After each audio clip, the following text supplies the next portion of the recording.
Welcome to Dark History, the channel where the shadows of the past come alive. Today, we journey into one of the darkest chapters in human history, a time when fear ruled. Secrets could cost lives, and even the smallest act of dissent could lead to torture or death. This is the story of the Spanish Inquisition. Imagine a world where suspicion is law, where neighbors watch neighbors, and where silence is a tool for survival. Across Spain, inquisitors wielded power absolute, their tribunals secretive, their punishments public, and their methods terrifying. Confessions were forced through pain. Faith was measured not in belief, but in obedience, and the flames of the auto de fe consumed the guilty and, sometimes the innocent, before crowds that were both horrified and complicit. But this was more than a story of terror. It was a story of resistance, courage, and survival. Hidden prayers, secret schools, and clandestine knowledge endured. Families preserved faith in silence. Scholars passed forbidden knowledge in whispers. The Inquisition may have ruled with fear, but the human spirit refused to be broken. Over the coming chapters, we will explore the origins, methods, trials, and enduring legacy of the Spanish Inquisition, from the streets of Toledo to the colonies of the New World, from the flames of the auto de fe to the quiet acts of defiance. This is history at its darkest and yet its most compelling. Subscribe to Dark History and hit the bell icon, because the past is darker than you think, and the shadows are only beginning. Chapter 1: Shadows of Faith. Europe before the Inquisition. Spain. The late 15th century. A land bathed in golden sunlight, rich with fertile soil, filled with castles, cathedrals, and whispers of destiny. But behind the walls of palaces and beneath the crosses of churches, something darker was stirring. The air itself seemed heavy with fear, suspicion, and the relentless desire for control. To understand the Spanish Inquisition, we must begin here, before it began. In a world where faith ruled every corner of life, where kingdoms rose and fell under the banner of the cross, where identity was defined not by what you did, but by what you believed, Europe in the late Middle Ages was already a continent scarred by paranoia and fire. The plague had killed millions only a century before. Wars raged between kingdoms. The 100 Years' War left scars on France and England. The Crusades had come and gone, but the memory of holy wars still lingered, and Spain was unlike anywhere else in Europe. For centuries, the Iberian Peninsula had been a land of clash and coexistence. Muslims, Christians, and Jews had lived side by side, sometimes in peace, often in tension.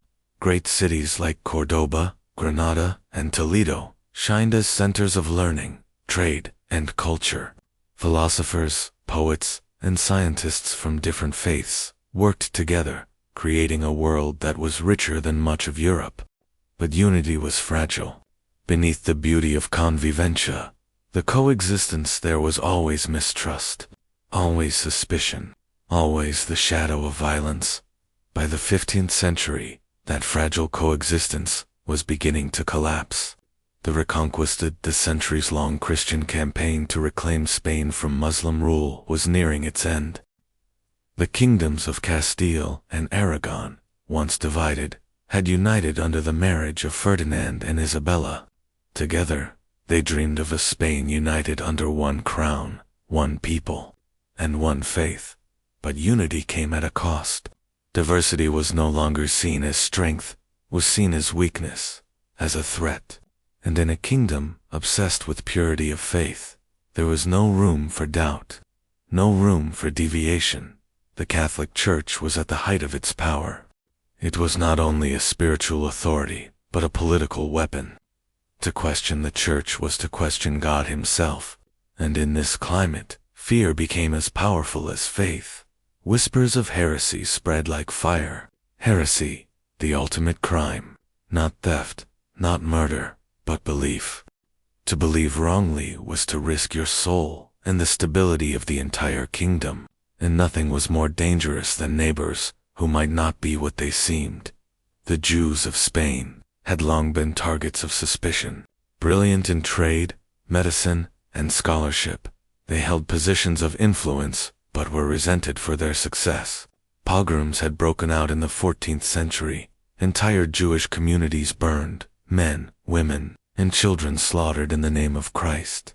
By the late 1400s, thousands had converted to Christianity, sometimes willingly, often under pressure. These converts, known as conversos, lived in constant tension. Many remained outwardly Christian but were whispered to still practice Judaism in secret. The Muslims of Spain, too, faced suspicion as the Christian kingdoms pushed south, reclaiming territory.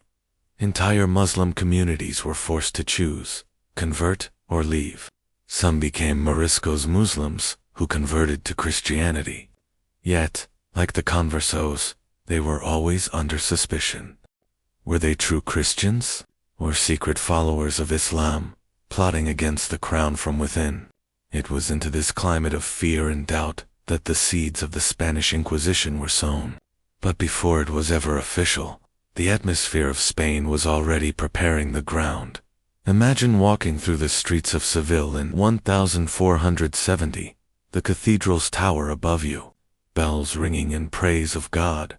Merchants crowd the markets, trading goods from Africa, the Middle East, and the New World. But beneath the surface, everyone watches everyone else. Neighbors whisper. Families fear denunciation. A careless word, a suspicious act, could destroy your life. The church preached that the kingdom of God must be pure, that the body of Christ must not be corrupted by hidden heresy. But who defined heresy? Who could be trusted? The very idea was terrifying, because anyone could be accused, and once accused, guilt was almost certain. Europe had seen inquisitions before. The medieval Inquisition in the 13th century had hunted Cathars and other heretics in southern France.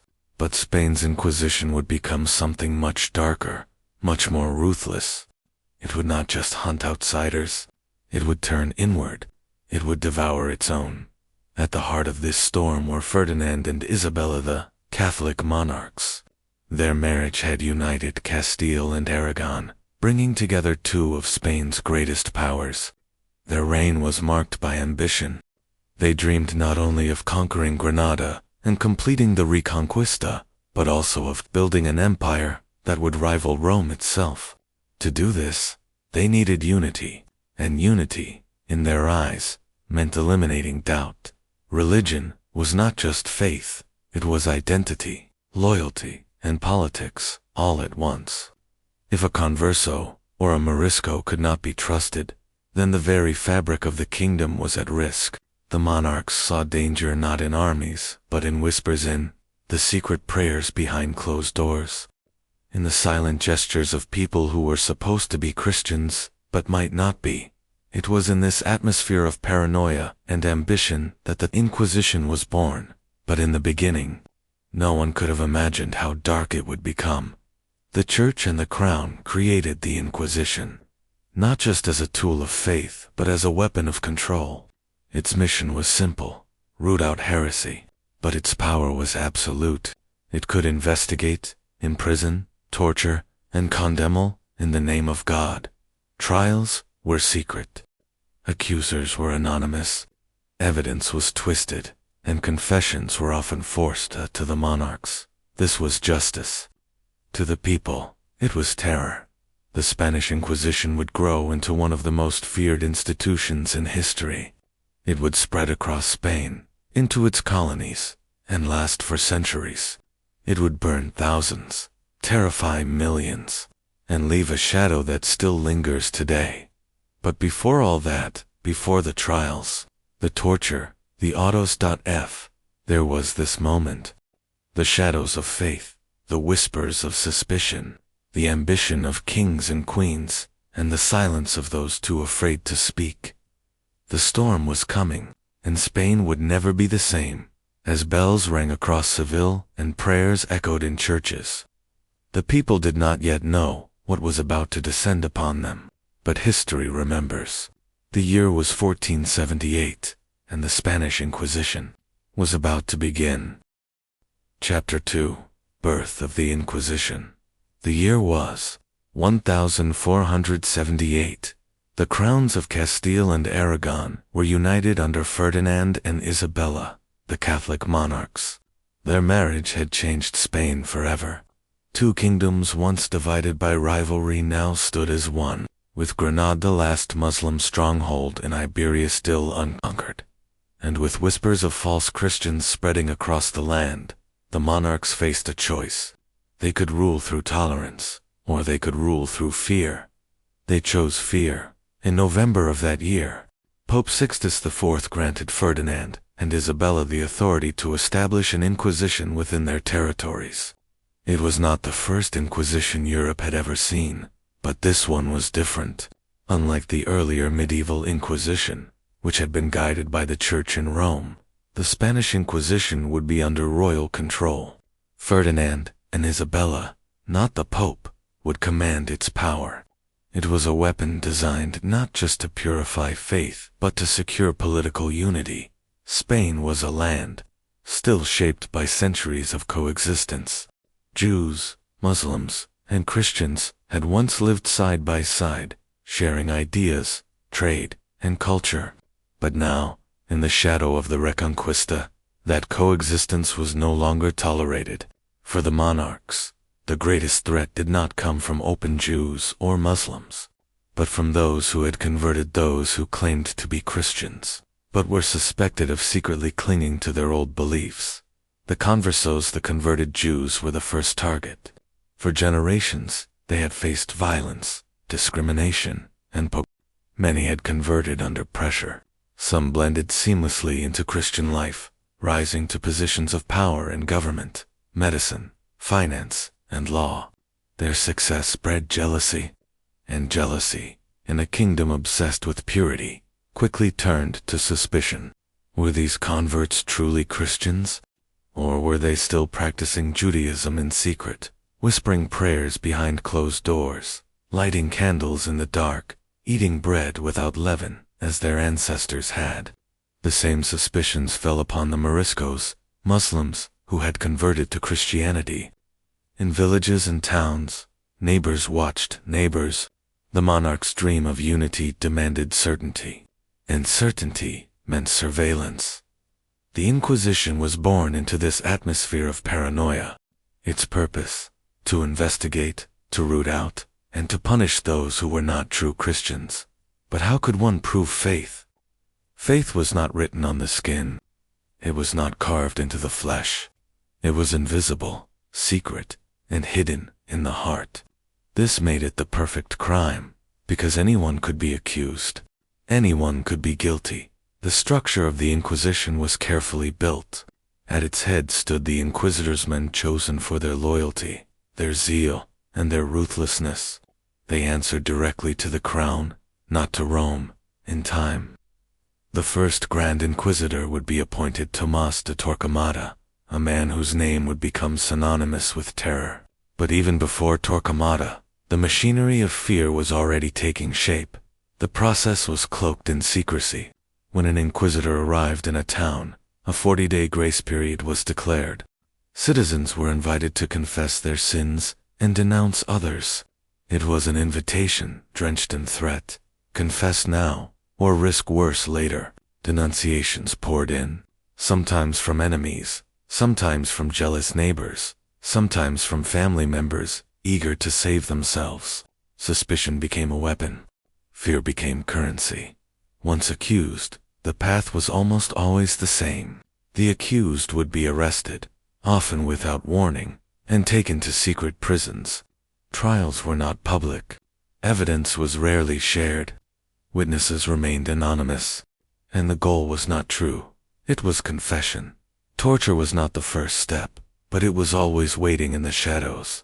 If questions were not answered to the satisfaction of the inquisitors, if doubt lingered, the accused would be tied, stretched, burned, or drowned until they said the words their captors wanted to hear. A confession meant salvation for the soul, even if it meant death for the body. The punishment for heresy was severe. Some were fined, some were imprisoned. But the most feared penalty was the public spectacle known as the auto de fe, the act of faith. On these occasions, entire towns would gather to watch the condemned march through the streets in penitential robes, before being handed over to secular authorities to face execution, often by fire. The flames were meant not just to destroy the body, but to cleanse the soul. To the Inquisition, this was mercy. To the condemned, it was hell. At first, the Inquisition's power was limited. Its reach did not extend to every corner of Spain. But soon, its shadow spread. Seville became one of its earliest centers. In the 1480s, the first great trials took place there. Dozens of conversos were accused of secretly practicing Judaism. Many were executed, their bodies burned in the city's squares. The message was clear. No one was beyond suspicion. The people watched in silence. Some felt safer, believing that the Inquisition would protect the purity of the faith. Others trembled, knowing that even the most pious could fall victim to a neighbor's whisper. Fear united Spain more tightly than faith ever could. Ferdinand and Isabella celebrated the Inquisition as a success. With each execution, with each confession, their power grew. To them, the Inquisition was not cruelty, was necessity. A kingdom divided by doubt could never survive. A kingdom united by fear could never fall. But in truth, Spain was beginning to consume itself. The Inquisition turned brother against brother, friend against friend. It destroyed trust, replaced love with suspicion, and ensured that every household lived under the shadow of betrayal. The monarchs had achieved their unity, but at a terrible price. And yet, for Ferdinand and Isabella, this was only the beginning. Their ambitions stretched further than Spain. They dreamed of conquest, of empire, of spreading their vision of faith to every corner of the earth. And the Inquisition would march with them into Granada, into the New World, into centuries of history. But before all of that, before the flames of Mexico and Lima, before the prisons of Madrid and Toledo, there was this birth. The moment when an idea of unity twisted into a weapon of terror. The moment when Ferdinand and Isabella chose to rule not through mercy, but through fear. This was the birth of the Spanish Inquisition, and soon, the name Torquemada would make that fear immortal. Chapter 3. The First Victims. The year was 1481, in the city of Seville. The Inquisition revealed its true face. The dawn broke over narrow streets and whitewashed houses, but the air was heavy. A silence lay across the city, broken only by the distant tolling of bells. Everyone knew what was coming. The first auto de fe at the heart of Seville, a wooden platform, had been built. On it stood a long line of condemned men and women, conversos Jews, who had converted to Christianity, accused of secretly practicing the old faith. They wore coarse robes marked with symbols of flames and demons, clothing that branded them forever as heretics. The crowd gathered in hushed anticipation, some eager, some horrified, all trapped in the same shared fear. The inquisitors watched from a distance, their black robes casting long shadows. Behind them stood the soldiers of the crown, and above it all hung the words of Ferdinand and Isabella: Spain must be pure. The prisoners were marched forward. One by one, their sentences were read aloud. Some were condemned to prison, others to public penance, but the harshest punishment, the one everyone waited for, was death. As the sentences of execution were spoken, the condemned trembled, and the crowd gasped. That day, 6 people were burned alive. The flames rose into the sky, thick black smoke, blotting out the sun. The people of Seville watched, some crossing themselves in prayer, others turning away in horror. For the inquisitors, this was not murder, it was salvation. The fire was meant to cleanse the soul, yet for those who died screaming, it was only terror. This first execution was more than punishment. It was a warning, a message to all of Spain. No one was safe. The Inquisition spread quickly through Andalusia. In towns like Cordoba and Jaén, inquisitors arrived with soldiers, proclaiming their authority in the name of God and the crown. Grace periods were announced: 40 days to confess, 40 days to denounce others, and the accusations poured in. It was enough for a neighbor to whisper, enough for a servant to testify, enough for a rival to point a finger. Once accused, escape was almost impossible. Inside the prisons of the Inquisition, the walls echoed with cries. Prisoners were interrogated for weeks, sometimes months. Questions were repeated again and again. Do you observe the Sabbath? Do you avoid pork? Do you pray in Hebrew? The answers never mattered. Suspicion was already guilt. If the prisoner denied, torture followed. The rack stretched the body until joints tore and bones cracked. The strapito wrenched arms from their sockets. Water torture suffocated victims, forcing them to the edge of drowning again and again. Every scream was another step toward truth, and yet, torture did not always create answers. It created fear. It forced the innocent to confess crimes they had never committed. It forced families to denounce their loved ones. Parents named children, children named parents. Friends betrayed friends. The inquisitors recorded everything in secret files. Names, confessions, suspicions, all written down and stored, never to be revealed.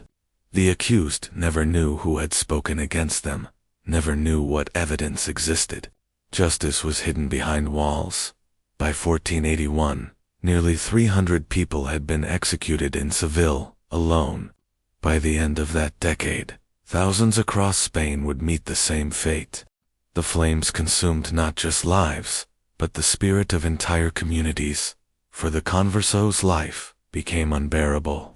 In the streets, they were watched. In their homes, they whispered in fear. A loaf of bread baked without pork fat, a lamp lit on a Friday evening. A refusal to eat shellfish, any of these could bring suspicion. Entire generations learned to hide, to disguise, to erase their traditions. The Inquisition claimed it was saving souls, but what it truly destroyed was trust. A wife could not trust her husband. A neighbor could not trust his neighbor. Even children were not safe, for inquisitors knew that a child's innocent words could betray a household. Fear had become the foundation of Spain, and still, the spectacle continued. The auto da fe became ritual. Streets filled with people, banners flew, prayers were chanted. The condemned were paraded before the crowd, their heads bowed, their robes marked with the flames of damnation. Some were strangled before the fire, their bodies burned afterward. Others were burned alive, their screams rising with the smoke. The crowd watched, knowing that any one of them could be next. Seville's bishop declared these acts holy. Ferdinand and Isabella declared them necessary. And the people of Spain learned the lesson the Inquisition wanted to teach. Faith was not a private matter. It was a weapon, a spectacle, a tool of control. But the cruelty of these early years was only the beginning, for the monarchs had greater plans. Seville was just the first city. Soon, Toledo, Valencia, and Barcelona would feel the same flames. The Inquisition was not a passing terror, it was becoming permanent, woven into the very fabric of Spain, and at its head, a man was rising. A man whose name would forever be tied to the darkest chapters of the Inquisition. His eyes were cold, his faith unbending, his methods ruthless. His name was Tomás de Torquemada, and he was about to unleash a storm that would consume thousands more.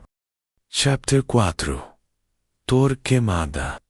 The Grand Inquisitor, the smoke of Seville, had barely faded when a new figure stepped into history. His name was Tomás de Torquemada. To some, he was a man of faith. To others, he was a monster. To the Spanish Inquisition, he would become its architect of terror. Torquemada was born in 1420 in the town of Valladolid. From an early age, he was drawn to the church. He entered the Dominican order, where he lived a life of discipline, prayer, and study.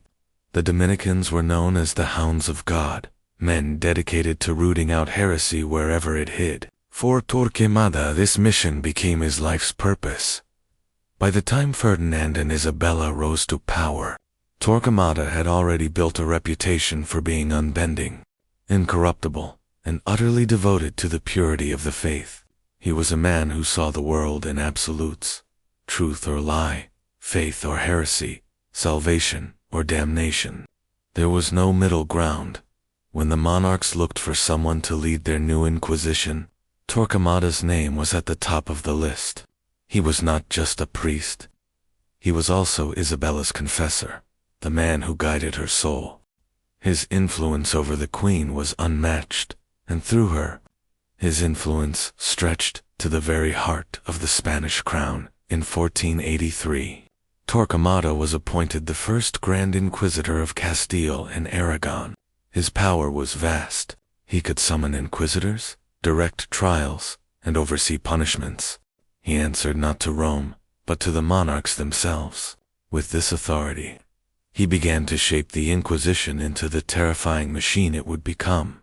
Torquemada believed Spain faced a disease of false converts, liars who wore the mask of Christianity but secretly clung to Judaism or Islam. To him, heresy was not just a sin, it was a contagion. If left unchecked, it would spread, infecting the entire kingdom. And like any disease, it had to be cut out, burned out, destroyed at its root. His methods were ruthless. He expanded the Inquisition's reach, establishing tribunals in city after city.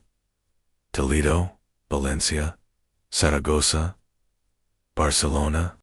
Each tribunal became a fortress of fear, staffed by inquisitors trained to see deception in every word, every gesture, every silence. Under Torquemada, the auto da fe became a spectacle of power. He insisted these rituals be held in public squares, with banners, processions, and prayers. They were not only punishments, they were performances. Every execution was meant to remind the people that the Inquisition was watching, that faith was not optional, and that heresy would end in fire. Between 1483 and 1498, the years of his reign, Torquemada's Inquisition executed thousands. Some historians estimate the number at 2,000, others say more than 5,000. The true figure will never be known, for many records were destroyed, and secrecy was part of the Inquisition's design. But the fear he created cannot be measured in numbers alone. It lived in the hearts of millions. What made Torquemada so feared was not just his willingness to kill, but his absolute conviction. To him, he was saving souls. He saw himself as a doctor of the spirit, cutting away infection to preserve the body of Christendom. Mercy, to him, meant no mercy at all. One story tells of Torquemada carrying an iron crucifix wherever he went, clutching it in his hand as he presided over trials and executions. He would lift it high as the condemned were led to the flames, his face stern, his voice unshaken. To the crowd, it was as if he stood as God's chosen hand, guiding the kingdom toward purity. To his victims, it was the last face they saw before the fire consumed them. Under his rule, the Inquisition's methods became systematized. Every accusation was recorded. Every confession was written down. Torture was codified not as punishment, but as persuasion. The accused were often stripped, humiliated, and subjected to hours of agony until they spoke the words the inquisitors wanted to hear. Once confessed, they were condemned. If they refused, the flames awaited. But Torquemada's ambitions went further. He did not simply want to root out heresy within Spain. He wanted to erase it entirely. And so, in 1492, he pushed Ferdinand and Isabella toward one of the most fateful decisions in history, the expulsion of the Jews. For centuries, Spain's Jewish communities had flourished. They were scholars, merchants, physicians, and poets. Their presence enriched the kingdom, but Torquemada saw them as the root of corruption, the source of temptation for conversos, who secretly returned to their old faith. His solution was simple and brutal: eliminate the source. That year, under Torquemada's urging, Ferdinand and Isabella signed the Alhambra Decree. All Jews who refused baptism were to leave Spain within 4 months. They were forbidden to take gold, silver, or weapons with them. Their houses, businesses, and possessions were sold for almost nothing. Families that had lived in Spain for generations were forced to abandon everything. Some converted to avoid exile. Others fled, seeking refuge in Portugal, North Africa, or the Ottoman Empire. It is said that when Ferdinand hesitated to sign the decree, Torquemada stormed into the royal court, holding a crucifix aloft. He threw it down before the monarchs and declared, "Judas sold Christ for 30 pieces of silver. Will you sell him again for your own profit?" The decree was signed. The expulsion was one of the darkest moments in Spain's history. Entire communities vanished overnight. Roads filled with families carrying what little they could. Many died on the journey. Those who survived carried with them memories of betrayal, memories of a homeland that had cast them out for Torquemada. This was victory. For Spain, it was loss beyond measure. But Torquemada's iron rule also bred resentment. Even some within the church questioned his methods. His obsession with purity, his relentless cruelty, his merciless policies, these made him feared, but also hated. Toward the end of his life, he traveled with a bodyguard of armed men, knowing that assassins lurked in the shadows. In 1498, after 15 years as Grand Inquisitor, Torquemada died. He was buried in a villa, his grave later desecrated by those who despised him. His bones were burned, his memory cursed by generations who saw him not as a saint, but as a tyrant. And yet, the machine he built did not die with him. The Spanish Inquisition continued, stronger than ever, spreading across Spain and into the New World. His shadow stretched for centuries, a legacy of fear that refused to fade. Torquemada was gone, but the flames he lit would burn for 300 more years. And as Spain entered the dawn of its golden age and empire, stretching across oceans, the Inquisition would march with it, carrying its terror into lands far beyond Iberia. The question was no longer who would be its victims in Spain, but who would suffer under its gaze across the entire world. Chapter 5: The Alhambra Decree, the expulsion of the Jews. The year was 1492. Spain stood at the edge of triumph. Granada, the last Muslim stronghold, had fallen to Ferdinand and Isabella. For the first time in centuries, the Iberian Peninsula was united under Christian rule. To many, it was a moment of celebration, the dawn of a new era. But beneath the banners of victory, another shadow was forming, darker, colder, and far more devastating. That same year, Ferdinand and Isabella signed one of the most infamous decrees in history, the Edict of Expulsion, also known as the Alhambra Decree. Its purpose was simple in words but cruel in reality. All Jews who refused to convert to Christianity were to leave Spain within 4 months. Those who stayed without converting faced death. It was a command that would change the course of history. Spain's Jewish population had been part of the land for over 1,000 years. They had survived under Visigoths, thrived under Muslim rule, and even flourished in Christian kingdoms. They were physicians, scholars, poets, bankers, and merchants. They contributed to Spain's culture, its science, its trade, and its governance. In many cities, Jewish communities lived in neighborhoods called Juderías, places rich with life, learning, and tradition. But centuries of resentment had built against them. They were envied for their success, targeted during economic crises, and accused of terrible crimes. Pogroms had swept across Spain in the 14th century, forcing thousands to convert to Christianity or face slaughter. These converts, known as conversos, were never truly accepted. Many old Christians accused them of secretly practicing Judaism in the shadows of their homes. Now, with the Inquisition already in full force, suspicion had turned into policy. Torquemada, the Grand Inquisitor, was convinced that as long as Jews remained in Spain, conversos would always be tempted to return to their old faith. The only solution, in his eyes, was absolute. Remove them all. The decree gave Jews until the end of July to leave. They could not take gold, silver, or precious metals. They could carry only what they could hold in their hands or load onto animals. Entire families were uprooted overnight. Homes sold for a fraction of their worth. Businesses abandoned. Libraries of sacred texts left behind. Centuries of history erased in a single signature. Contemporary witnesses described the roads of Spain filled with sorrow. Long caravans of families moved through the dust, carrying children, leading oxen, pushing carts piled high with what little they could salvage. Some wept openly. Others marched in silence, their faces hardened by grief. Many had no idea where they were going, only that they had no choice but to leave. Some sought refuge in Portugal, paying heavy taxes to cross the border. Others sailed across the Mediterranean, heading for North Africa. Many died of hunger, disease, or violence along the way. Pirates targeted Jewish ships, capturing exiles and selling them into slavery.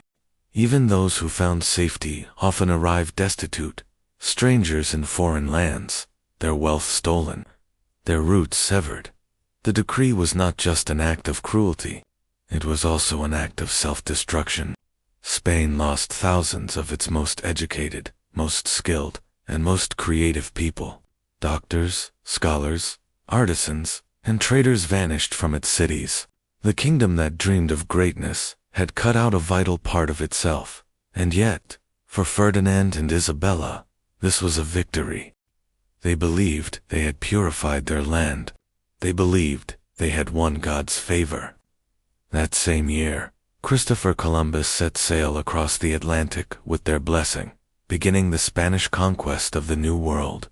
To the monarchs, 1492 was the year Spain became a global empire, but to the exiled Jews, it was the year of betrayal, the year their homeland cast them aside. One story captures the spirit of that betrayal. When Ferdinand hesitated to sign the decree, fearing the economic consequences, Torquemada entered the royal chamber with a crucifix in his hand. He threw it down before the king and queen and cried out, "Judas sold Christ for 30 pieces of silver. Will you sell him again for your own gain?" The monarchs relented. The decree was signed. For the Jews of Spain, there was no turning back. They became wanderers, searching for safety in a hostile world.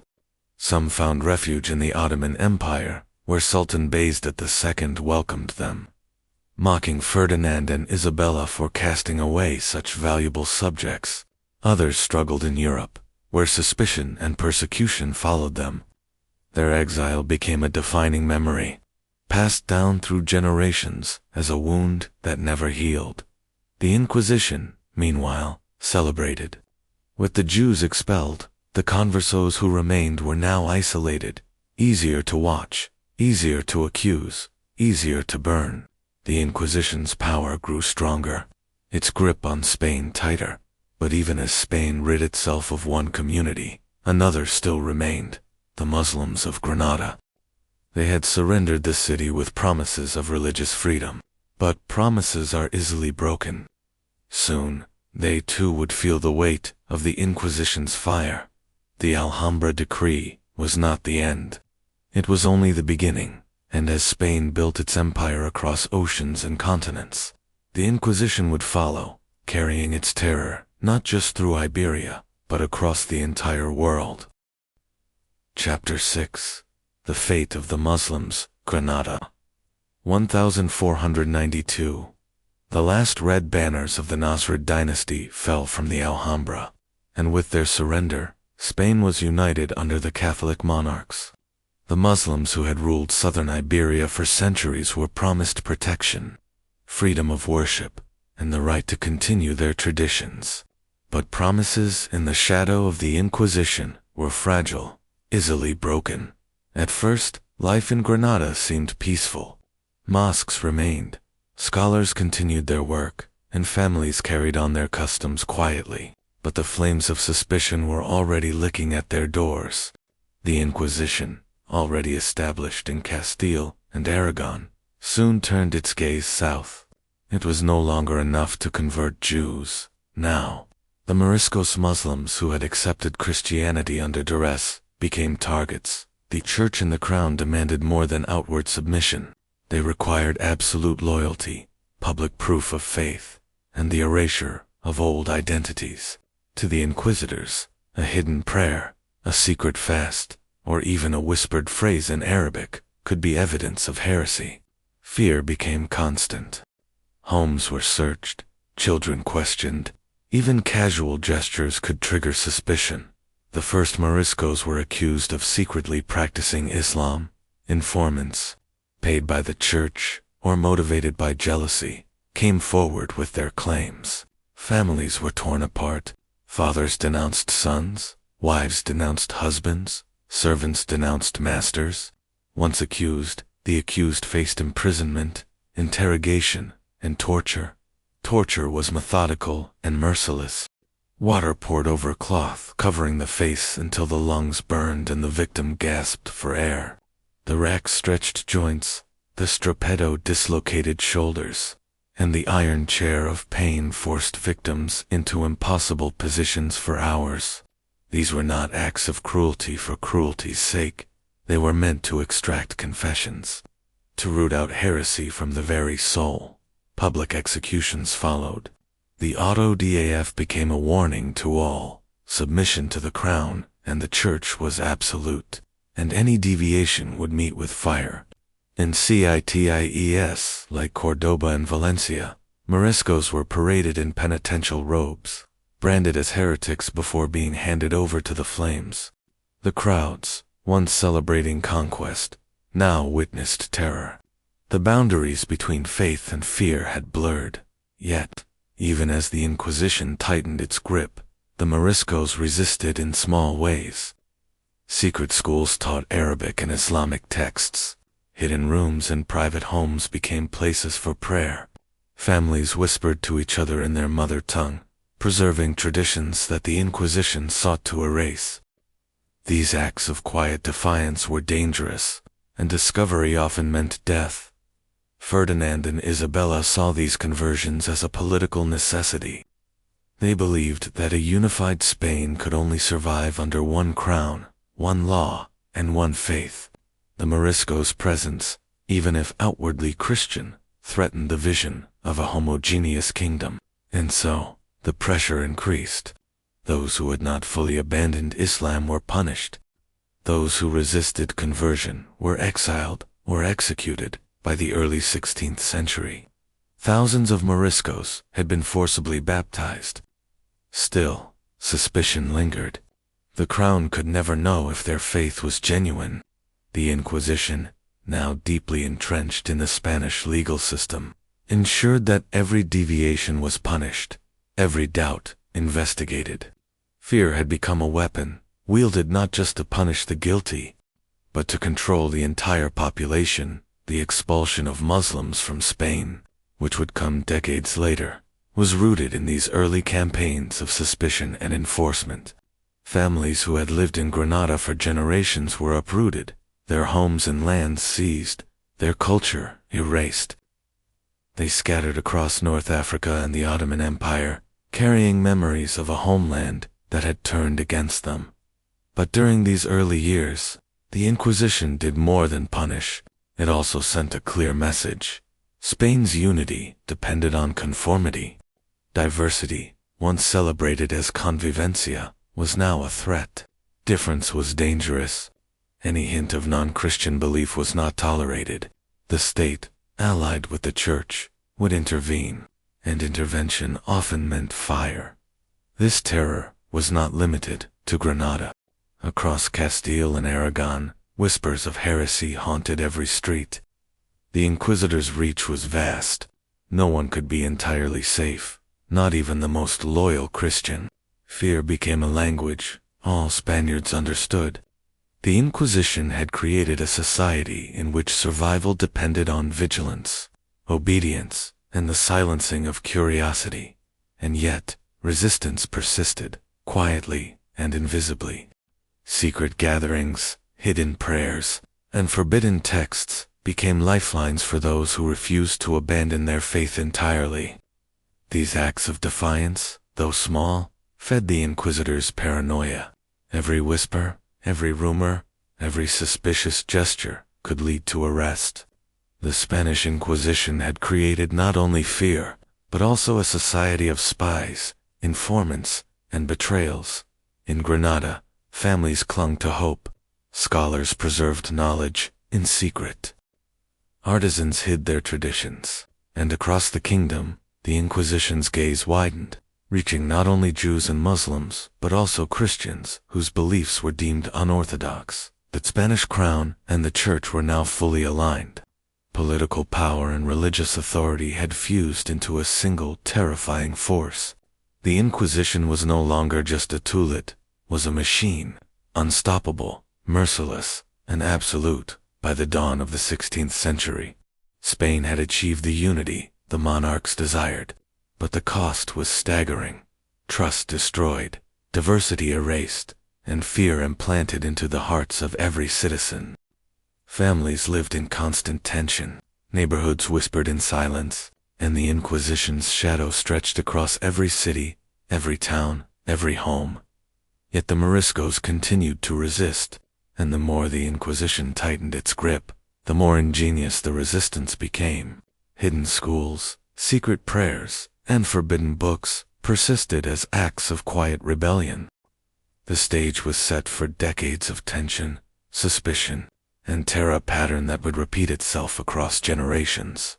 Spain had conquered Granada, but it had also unleashed a storm that would last for centuries. The Inquisition was no longer just a tool to enforce faith, had become the very heart of Spanish power, its shadow stretching across kingdoms, oceans, and generations to come. And in the darkness, the question remained, how long could faith survive when fear ruled every corner of life? Chapter 7. The Reach Expands. Inquisition beyond Spain. By the early 16th century, the Spanish Inquisition had established itself as the dominant force of fear and control within Spain. Its reach was absolute. Kings and queens relied on its power to maintain order. Citizens obeyed its rules, sometimes out of faith, often out of terror. But the Inquisition was not content to remain confined to the borders of the Iberian Peninsula. Its ambitions were larger, its shadow longer, and its influence more far-reaching than anyone could imagine. The Catholic monarchs had dreams that stretched beyond Spain. Ferdinand and Isabella were not only rulers, they were visionaries and conquerors, intent on building an empire that would rival Rome. They had conquered Granada, unified the kingdoms, expelled the Jews, and imposed Christianity as the law of the land. But their ambitions did not end there. Across the seas, a new world awaited, promising wealth, power, and dominion over peoples yet untouched by European rule. And wherever the Spanish flag flew, the Inquisition would follow. The early explorers and conquistadors carried more than swords and ships. They carried faith as a weapon. Missionaries, priests, and inquisitors traveled to the New World, tasked with converting indigenous populations and rooting out what they called heresy. The Inquisition's methods, perfected in Spain, were exported to the Americas, where fear became the tool of empire. Back in Europe, the Inquisition also expanded its authority over Spanish territories beyond the mainland. Cities in Sicily, Naples, and Sardinia came under its watchful eye. Christian rulers welcomed its presence, believing that the Inquisition could stabilize society and enforce conformity. But its presence also brought terror. Families lived under constant surveillance. Accusations and denunciations spread like wildfire. Secrets became deadly. Whispers could not be trusted. Every word spoken in private could lead to imprisonment or worse.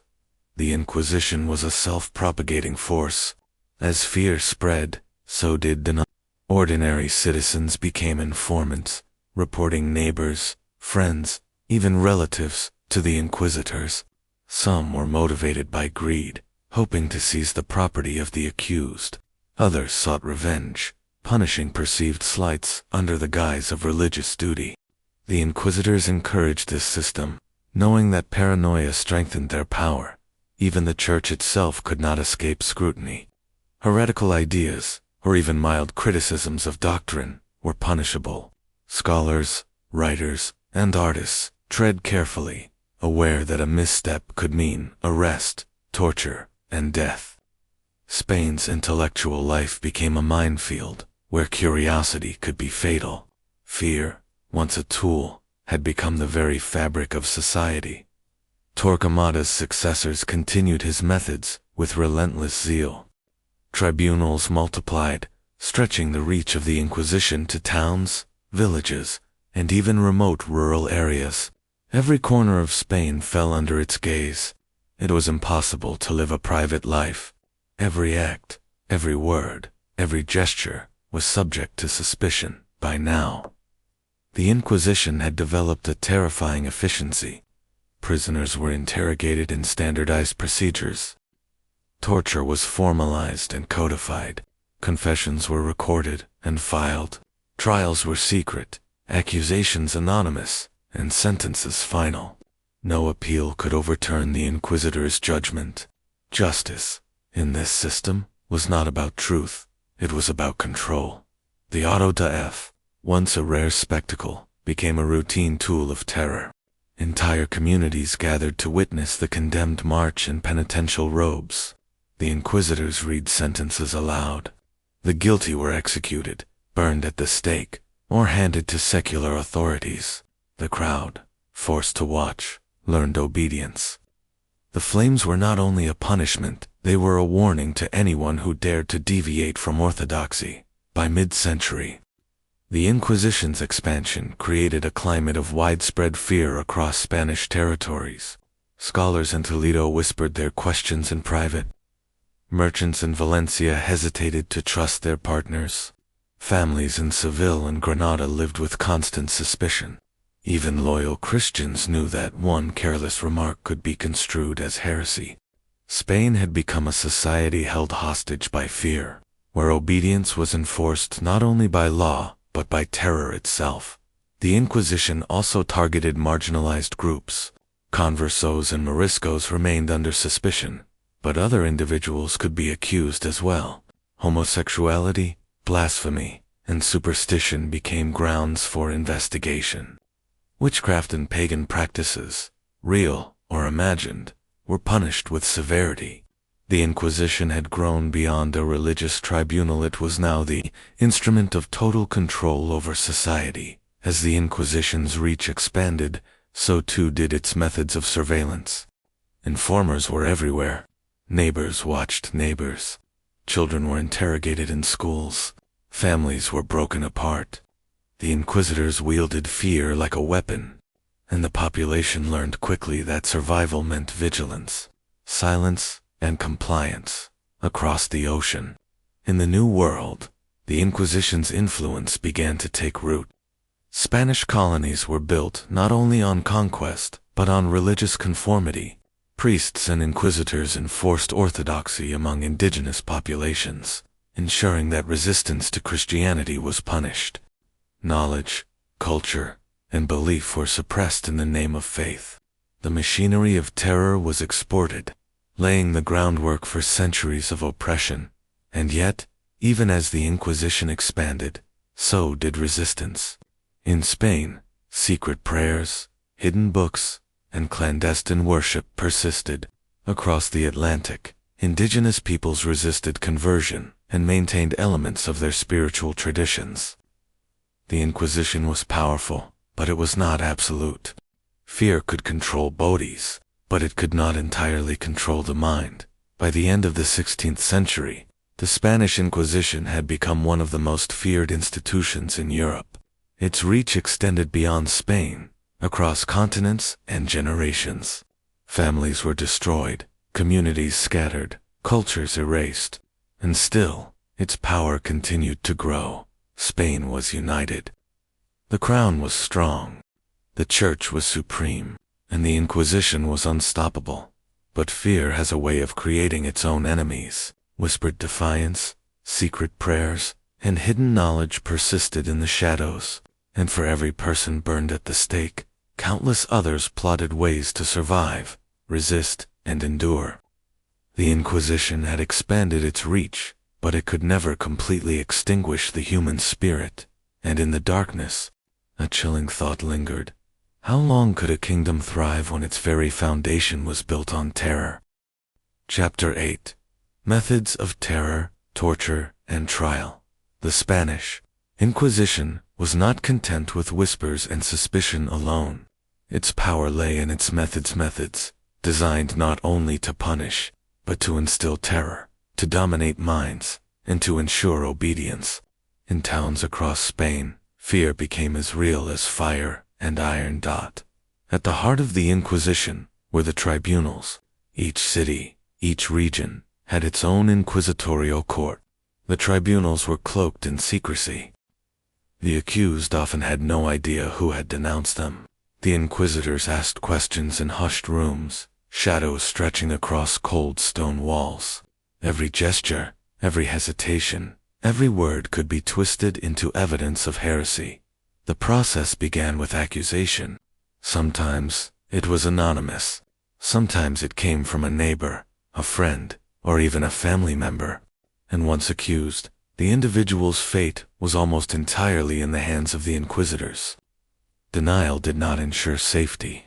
Hesitation invited suspicion. Confession became the only path to survival. Torture was a key instrument.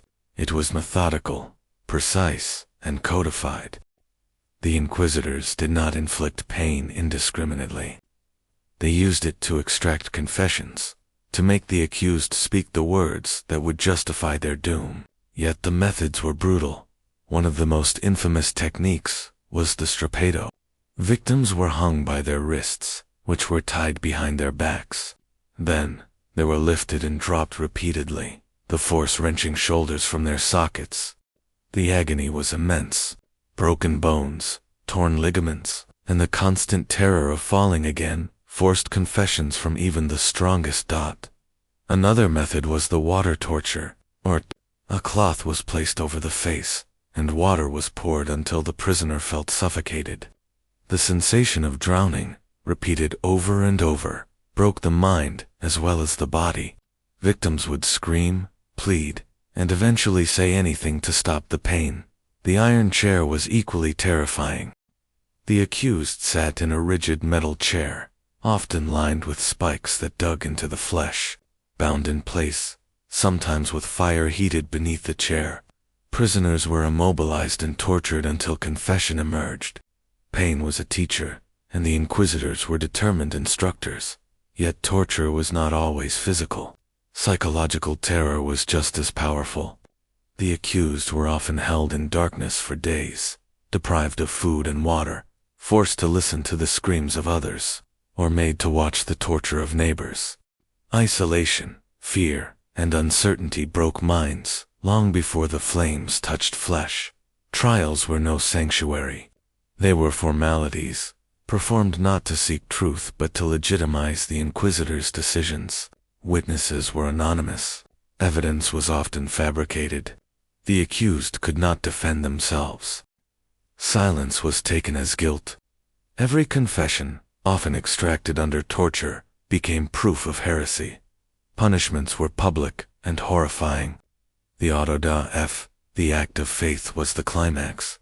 Condemned individuals were paraded through the streets in penitential robes, sometimes wearing a conical hat called a carroza, marked with symbols of flames and devils.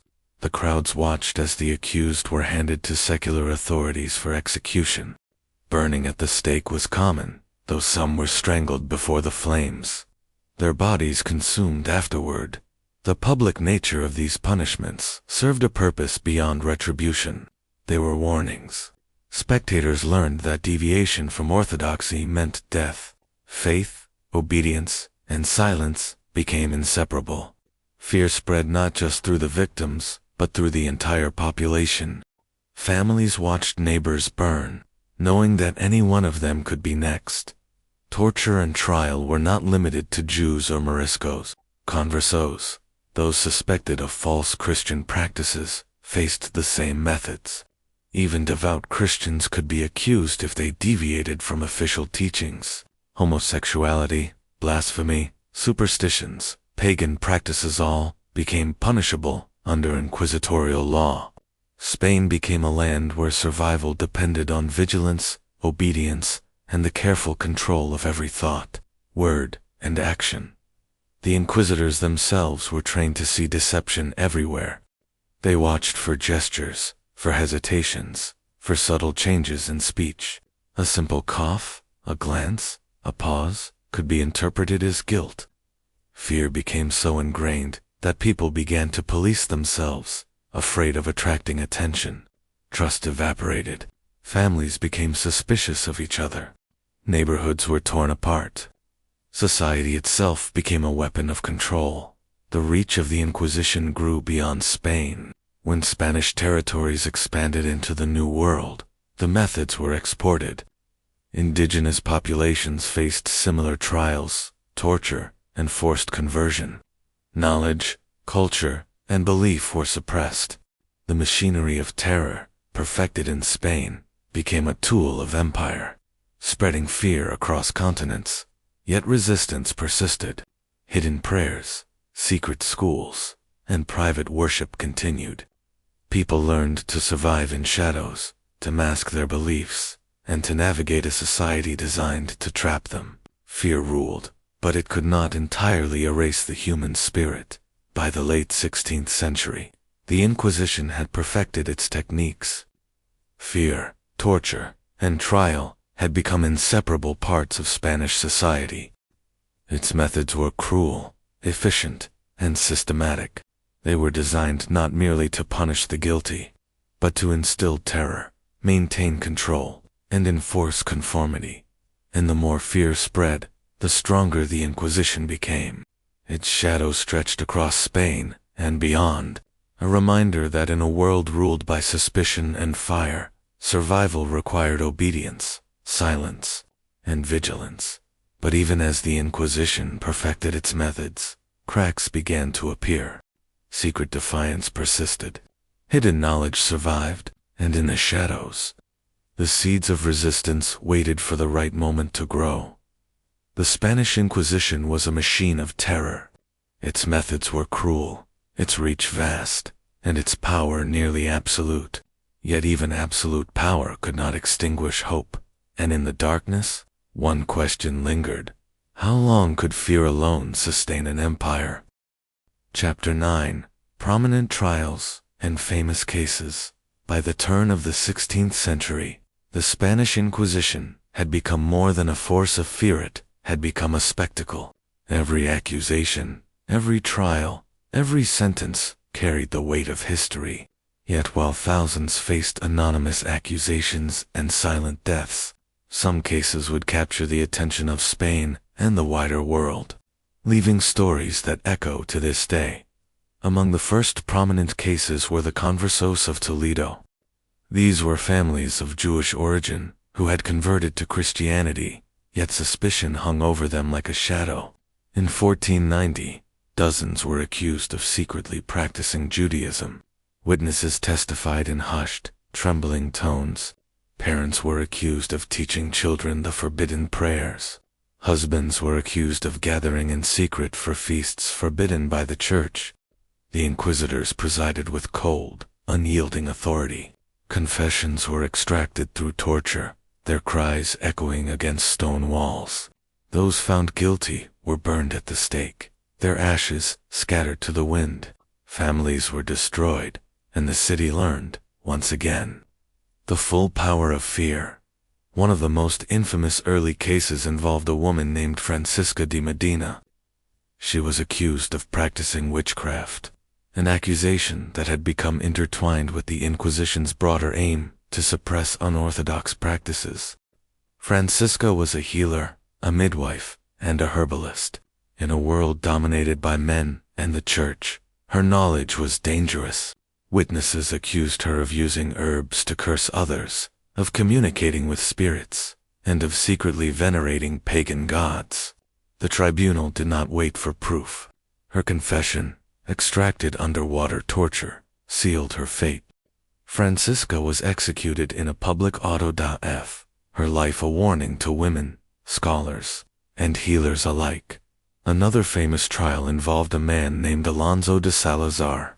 A learned scholar and poet, Alonso dared to question certain church teachings. A letter he wrote, never intended for public eyes, was intercepted. It spoke of doubt, of intellectual curiosity, of the desire to understand the world beyond religious dogma. The inquisitors deemed this heresy. Alonso was imprisoned for months, tortured, and forced to renounce his ideas publicly. Though he survived, his writings were destroyed and his spirit broken. The trial sent a message to scholars across Spain. Knowledge without orthodoxy was dangerous, and curiosity could be fatal. The case of the Moriscos in Valencia was another chilling example. A community suspected of secretly practicing Islam faced mass accusations. Informants came forward, pointing fingers at neighbors, friends, and even children. Families were torn apart. Mothers denounced sons, brothers denounced sisters. Interrogations lasted weeks, months, and sometimes years. Confessions were forced under torture. The accused were paraded in public, their heads bowed, their robes marked with the symbols of heresy.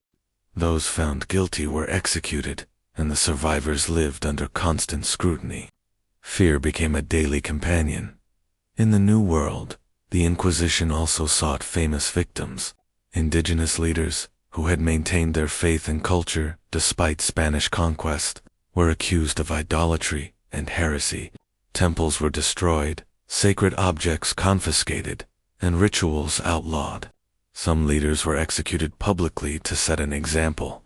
Others were forced to convert under threat of death. Knowledge, culture, and religion were reshaped by fire and fear.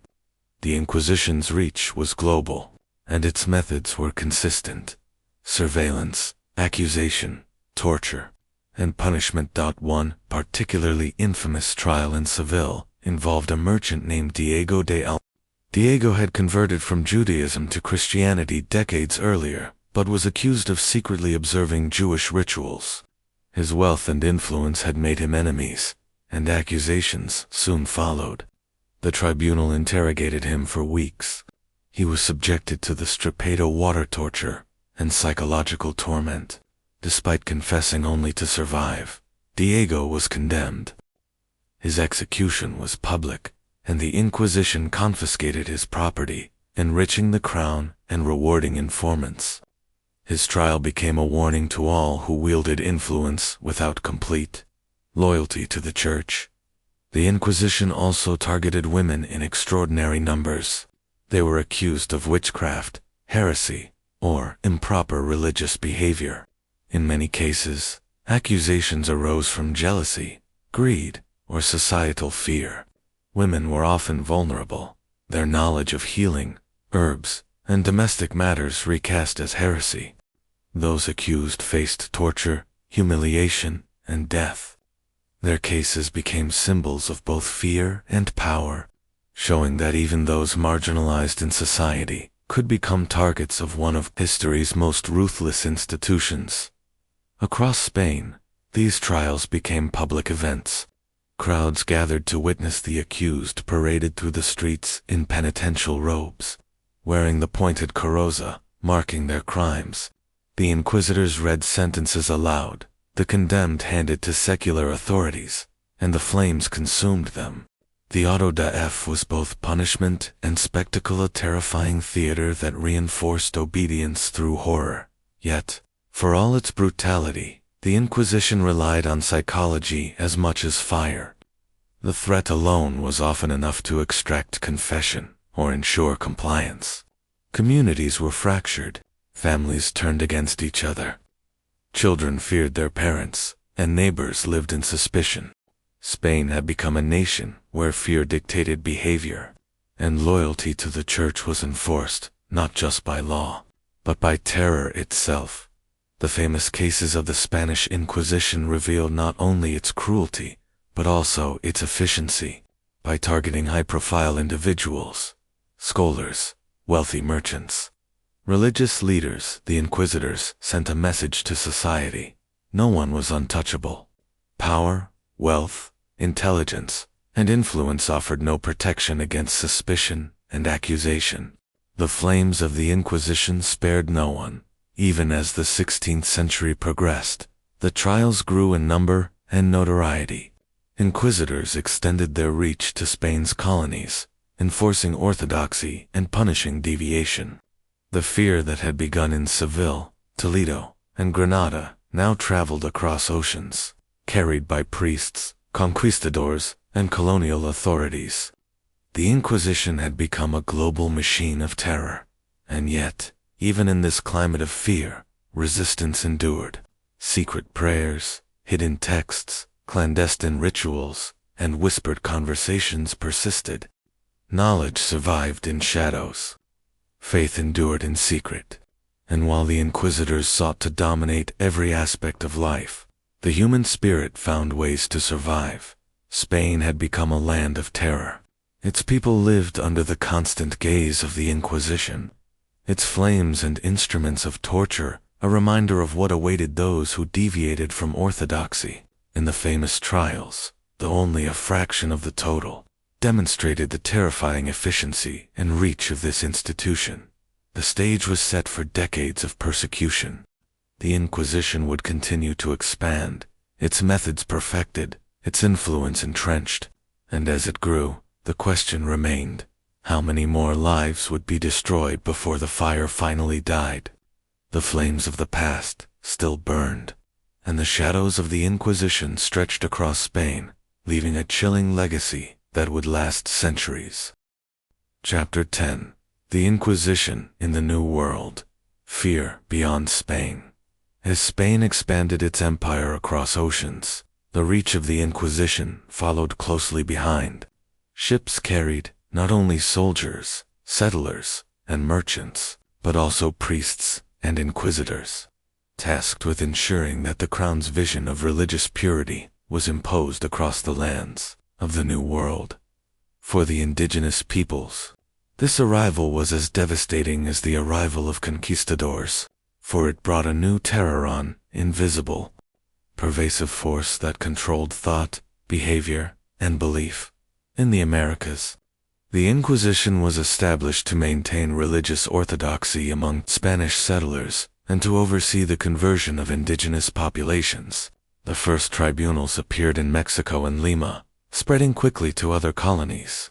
The inquisitors wielded power like a sword, their authority absolute. Accusations of heresy, blasphemy, or secret pagan practices could lead to arrest, torture, and death. The colonial courts operated with the same methods perfected in Spain: secret trials, forced confessions, and public executions designed to instill fear. One of the first major targets in the New World were the indigenous leaders who had not abandoned their traditional beliefs. The conquistadors relied on their knowledge and power to maintain order, but the church viewed their customs as heretical. Temples were destroyed, sacred objects confiscated, and rituals forbidden. Those who resisted conversion were accused of idolatry, tried in inquisitorial courts, and often executed publicly as warnings to the rest of the population. The Inquisition also scrutinized Spanish settlers. Wealthy merchants, officials, and clergy were not immune. A single misstep, a questionable ritual, or a deviation from prescribed religious practices could result in imprisonment or torture.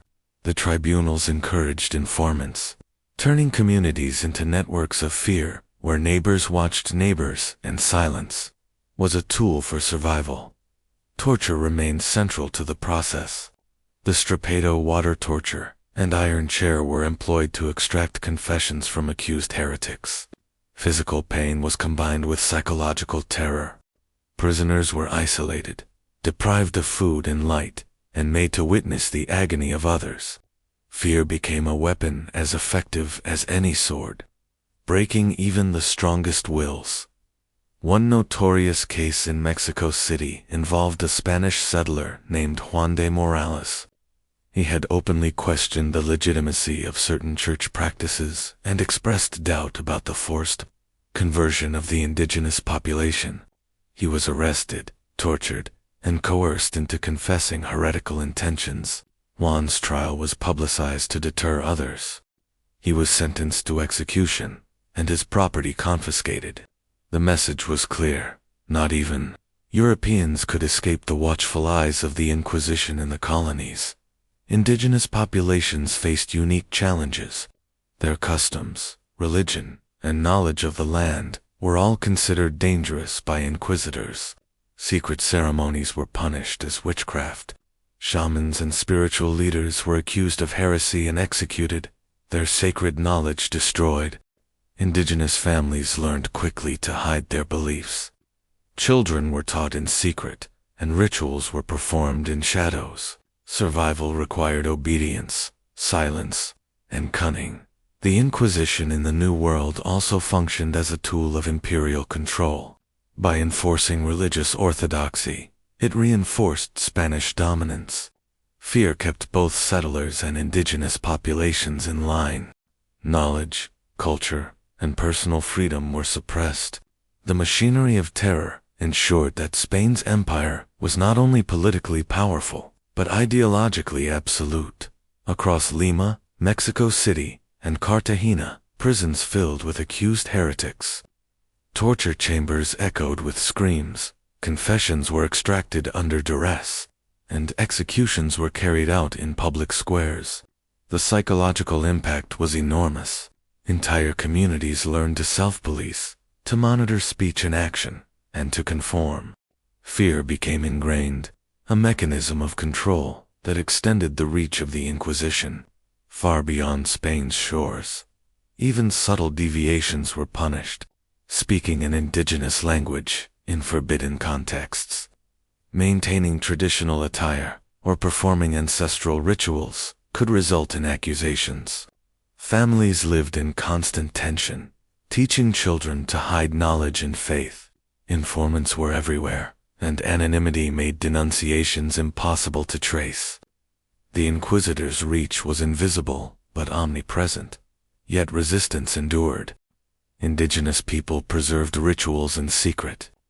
Spanish settlers with sympathy or curiosity hid banned texts. Stories of resistance spread quietly, as acts of defiance became lifelines for those unwilling to surrender their beliefs, even under the constant gaze of fear. The human spirit adapted and survived. One particularly chilling trial involved a community of indigenous healers in Oaxaca. They were accused of using herbs to curse the Spanish, of performing forbidden rites, and of secretly practicing their ancestral religion. Families were torn apart. Children witnessed parents tortured. Confessions were coerced, and many were executed publicly. Those who survived lived under perpetual surveillance. The trial became a warning, deviation from imposed faith, no matter how private, was a crime punishable by death in the New World. The Inquisition's influence extended to every aspect of life. Trade, governance, education, and culture were monitored. Fear dictated behavior. The machinery of terror ensured conformity. Spain's colonial empire, outwardly triumphant, rested on obedience enforced by fire, torture, and public spectacle. The expansion of the Inquisition across oceans demonstrated the institution's adaptability. Its methods, surveillance, accusation, trial, torture, and execution were as effective in colonial cities as in the streets of Toledo or Seville. Fear became universal. Knowledge, faith, and culture were shaped, restricted, and controlled by the mid-16th century. The Spanish Inquisition had transformed from a national instrument into a global tool of empire. Its shadow stretched across continents, reshaping societies, suppressing diversity, and instilling terror wherever Spain claimed dominion. Yet even as the Inquisition extended its reach, resistance persisted. Secret worship, hidden rituals, and clandestine education survived, quietly defying the authorities. Fear could control bodies, but it could not fully control minds. Even in the shadow of the Inquisition, the human spirit endured. The Inquisition had crossed the Atlantic. Its flames had burned in the New World. Its terror was now global. And yet, the question remained, how many more lives, how many more cultures, would be destroyed before the machinery of fear finally faltered? Spain had brought empire, religion, and fear across oceans, but the story of resistance was just beginning. The Inquisition was unstoppable, relentless, and terrifying, but it could not extinguish hope entirely. Chapter 11. Resistance and Rebellion against the Inquisition. Fear ruled Spain, its grip absolute and unyielding. The Inquisitors' eyes were everywhere, their tribunals relentless, their punishments terrifying. Yet, even in the shadow of this vast machinery of terror, resistance emerged. It was quiet, subtle, and hidden, but it persisted. From secret prayers whispered in darkened rooms to organized rebellion on the streets, the human spirit refused to bow entirely to fear. The first signs of resistance came from the very communities most oppressed by the Inquisition, the conversos and Moriscos. Families who had converted under duress clung to their old faith in secrecy. In Toledo, small groups of conversos met in private homes, preserving sacred texts and teaching children forbidden prayers. They knew the price of discovery, imprisonment, torture, and death. Yet, they persisted, understanding that survival sometimes required faith hidden in shadows. The Moriscos Muslims forcibly converted to Christianity also resisted. They maintained secret rituals, celebrated festivals in silence, and passed down knowledge of Arabic, medicine, and science in private. Even a whispered greeting in their native tongue could be an act of rebellion. Every clandestine act, however small, became a symbolic defiance against the Inquisition's tyranny. Resistance was not limited to quiet defiance. In some cases, organized rebellions broke out. The early 16th century saw sporadic uprisings in southern Spain, particularly in regions with high concentrations of Morisco. Villages in Granada and Almeria resisted the forced conversions and demanded their religious freedoms. The Crown and the Inquisitors responded swiftly and violently. Rebellions were crushed, villages burned, and leaders executed publicly. The message was clear: any defiance would be met with overwhelming force. Despite this, resistance adapted. Individuals developed ingenious methods to evade the Inquisition's watchful eye. Books were hidden within walls, under floors, or in secret compartments. Children were trained to memorize forbidden prayers, to carry sacred knowledge within their minds, rather than in physical form. Families created codes of communication, using symbols, gestures, and subtle signs to convey messages, without attracting suspicion. Fear dictated behavior, but it did not eliminate ingenuity. The Inquisition's own records reveal the extent of this quiet rebellion. Tribunals repeatedly documented cases in which conversos and Moriscos had maintained secret practices for decades. Confessions often included details of hidden gatherings, secret schools, and covert worship. The Inquisitors were relentless, but they could not uncover every hidden act. The human spirit, as history would show, always found ways to survive. Even outside religious communities, resistance took shape. Intellectuals and scholars who questioned orthodoxy continued to write, teach, and debate in secret. Hidden libraries and private academies became havens for forbidden knowledge. Poets, scientists, and philosophers circulated manuscripts underground, preserving ideas that would later influence generations. Knowledge became a form of rebellion, and the mind became a battlefield. In the New World, resistance manifested differently, but just as powerfully. Indigenous populations faced Spanish conquest and forced conversion, yet many preserved their traditions in secret. Shamans continued rituals, under cover of night. Communities passed down oral histories, stories, and songs that maintained identity despite the threat of inquisitorial punishment. The Inquisition attempted to erase culture, but memory persisted. One notable case of rebellion in Spain involved a group of artisans in Valencia, accused of secretly practicing Jewish rituals. They coordinated efforts to hide sacred objects and destroy evidence before inquisitors arrived. Though several were eventually captured and executed, the majority escaped, and their survival became a symbol of defiance. News of their clever evasion spread quietly, inspiring others to resist in subtle, ingenious ways. Women played a particularly crucial role in resistance. Often confined to the domestic sphere, they became guardians of secret knowledge. Mothers taught children prayers in secret. Healers preserved herbal remedies and spiritual rituals. Women, underestimated by the inquisitors, used their perceived invisibility to protect and sustain cultural and religious traditions. They became the invisible backbone of survival. The psychological dimension of resistance was equally powerful.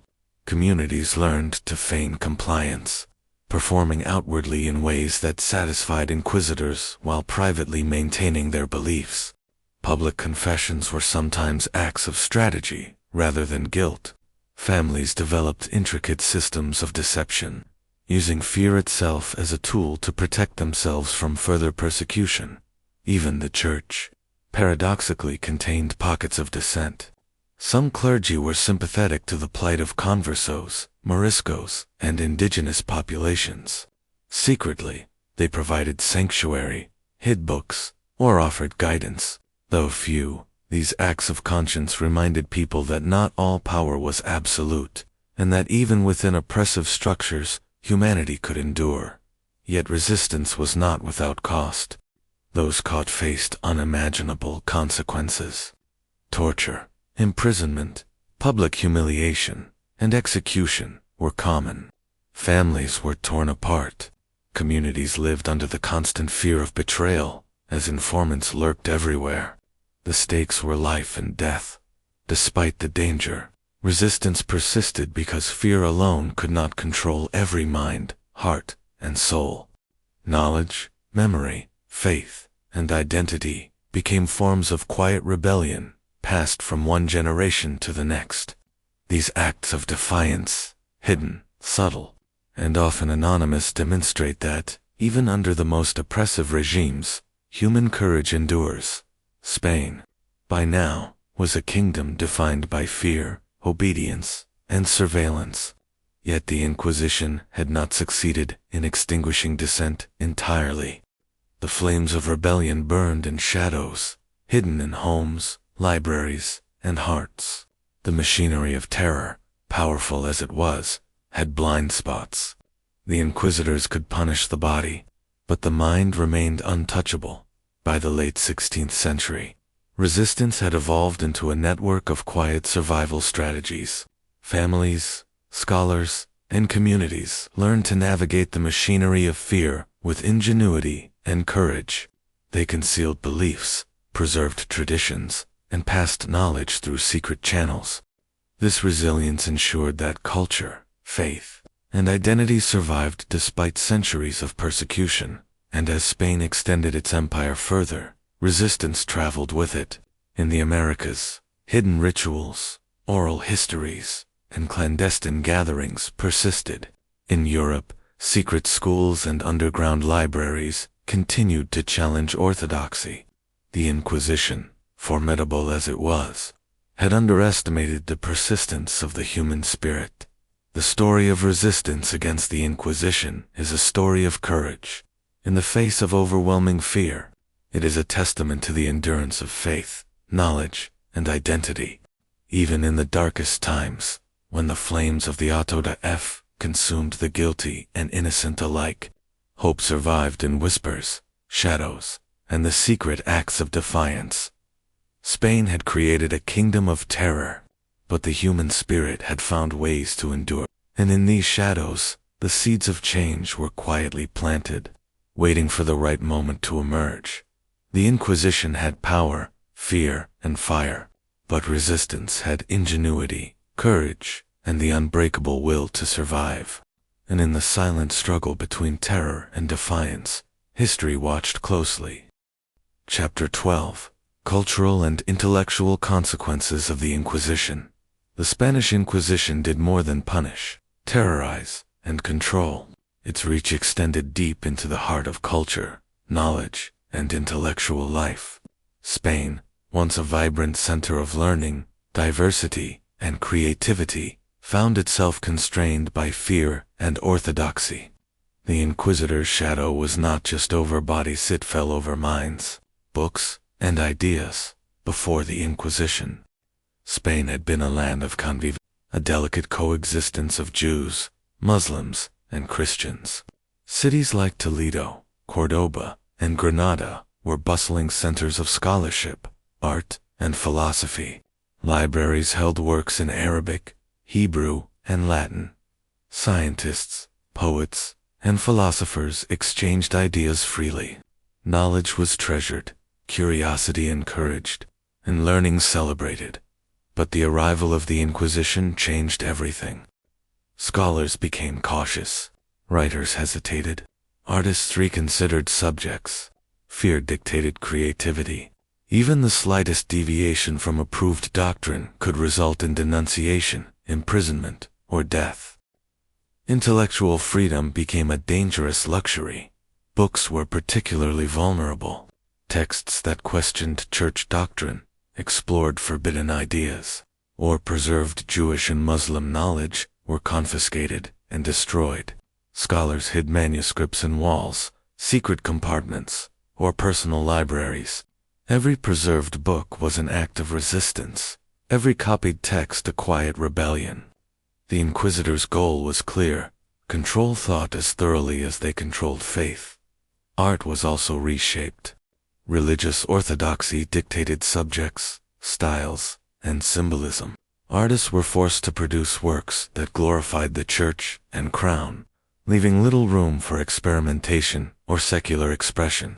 The Inquisition scrutinized depictions of saints, biblical scenes, and even the human form, ensuring that imagery conformed to orthodoxy. Fear, once invisible, now shaped beauty itself. Science and medicine suffered under suspicion. Scholars exploring astronomy, anatomy, or natural philosophy risked being accused of heresy. Innovative ideas were censored, experiments halted, and discoveries suppressed. The Inquisitors viewed knowledge not as a pursuit of truth, but as a potential threat to the Church's authority. Curiosity became dangerous. Questions could be lethal. Even daily life carried intellectual consequences. Language itself was controlled. Hebrew and Arabic were suppressed, and speaking these languages publicly could invite suspicion. Families who had preserved traditional knowledge in their mother tongue now had to conceal it. Education became a tool for indoctrination rather than enlightenment.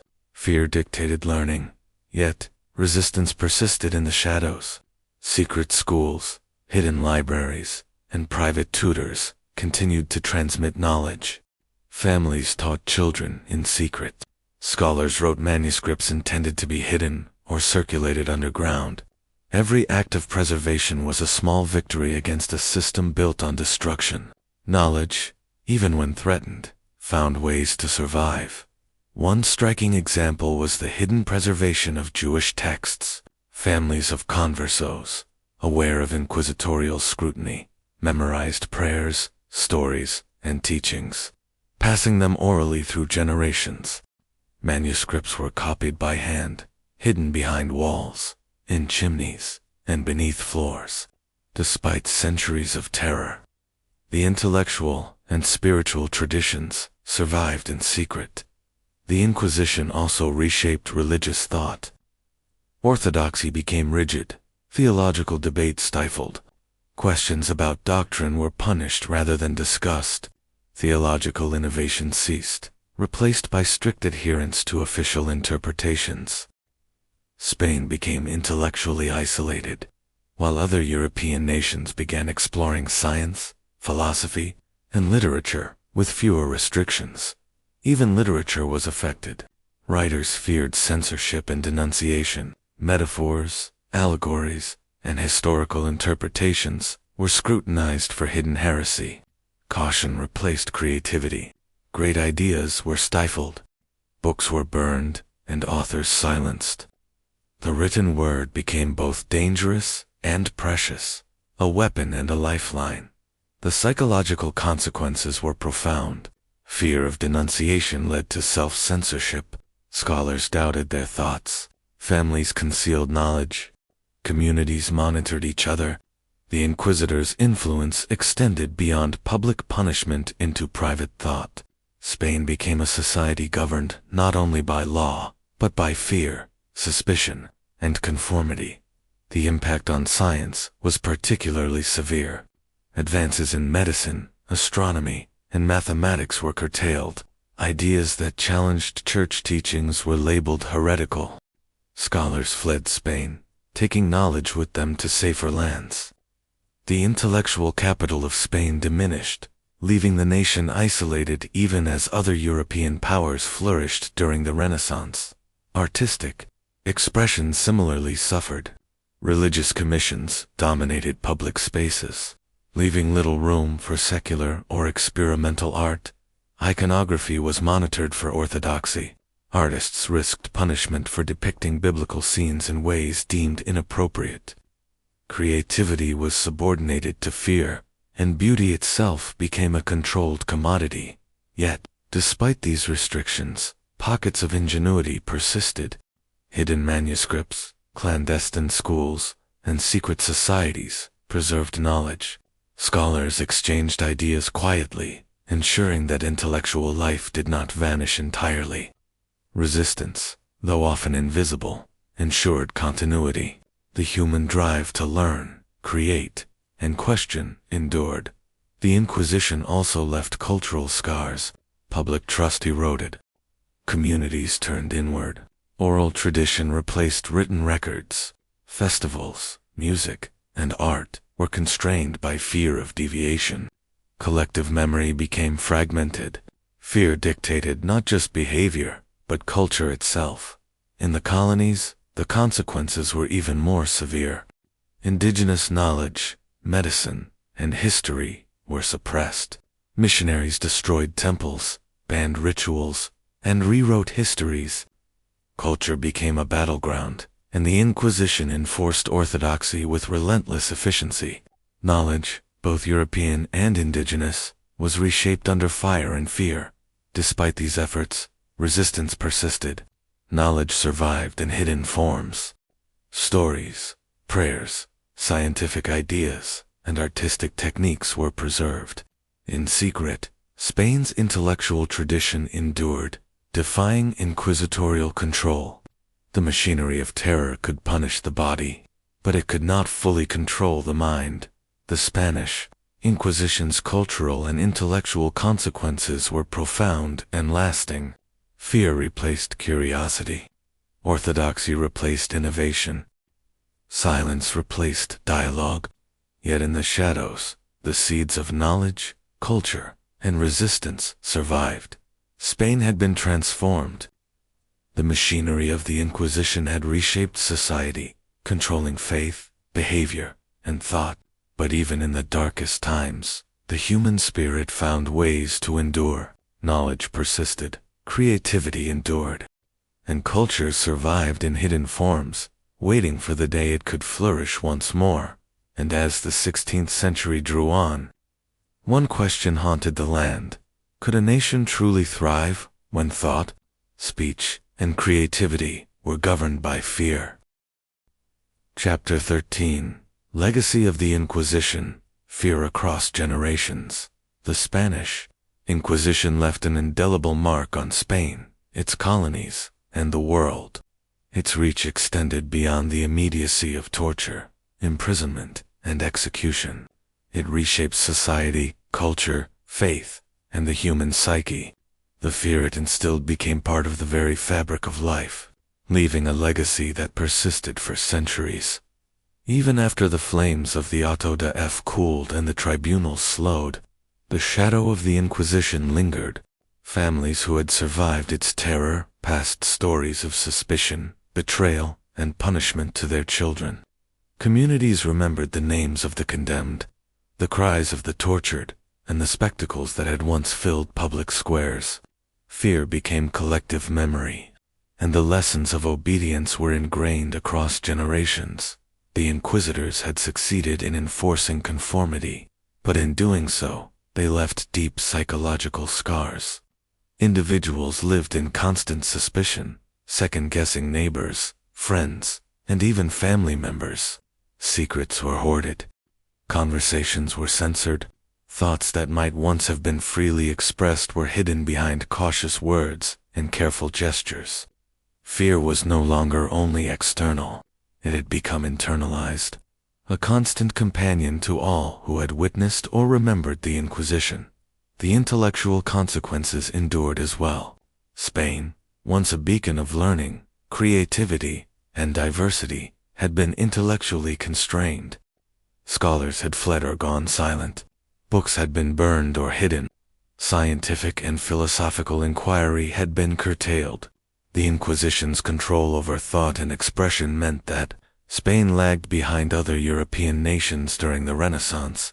Losing intellectual capital and opportunities for innovation, knowledge survived, but often in fragmented, secret forms. Religious life was profoundly shaped by the Inquisition's legacy.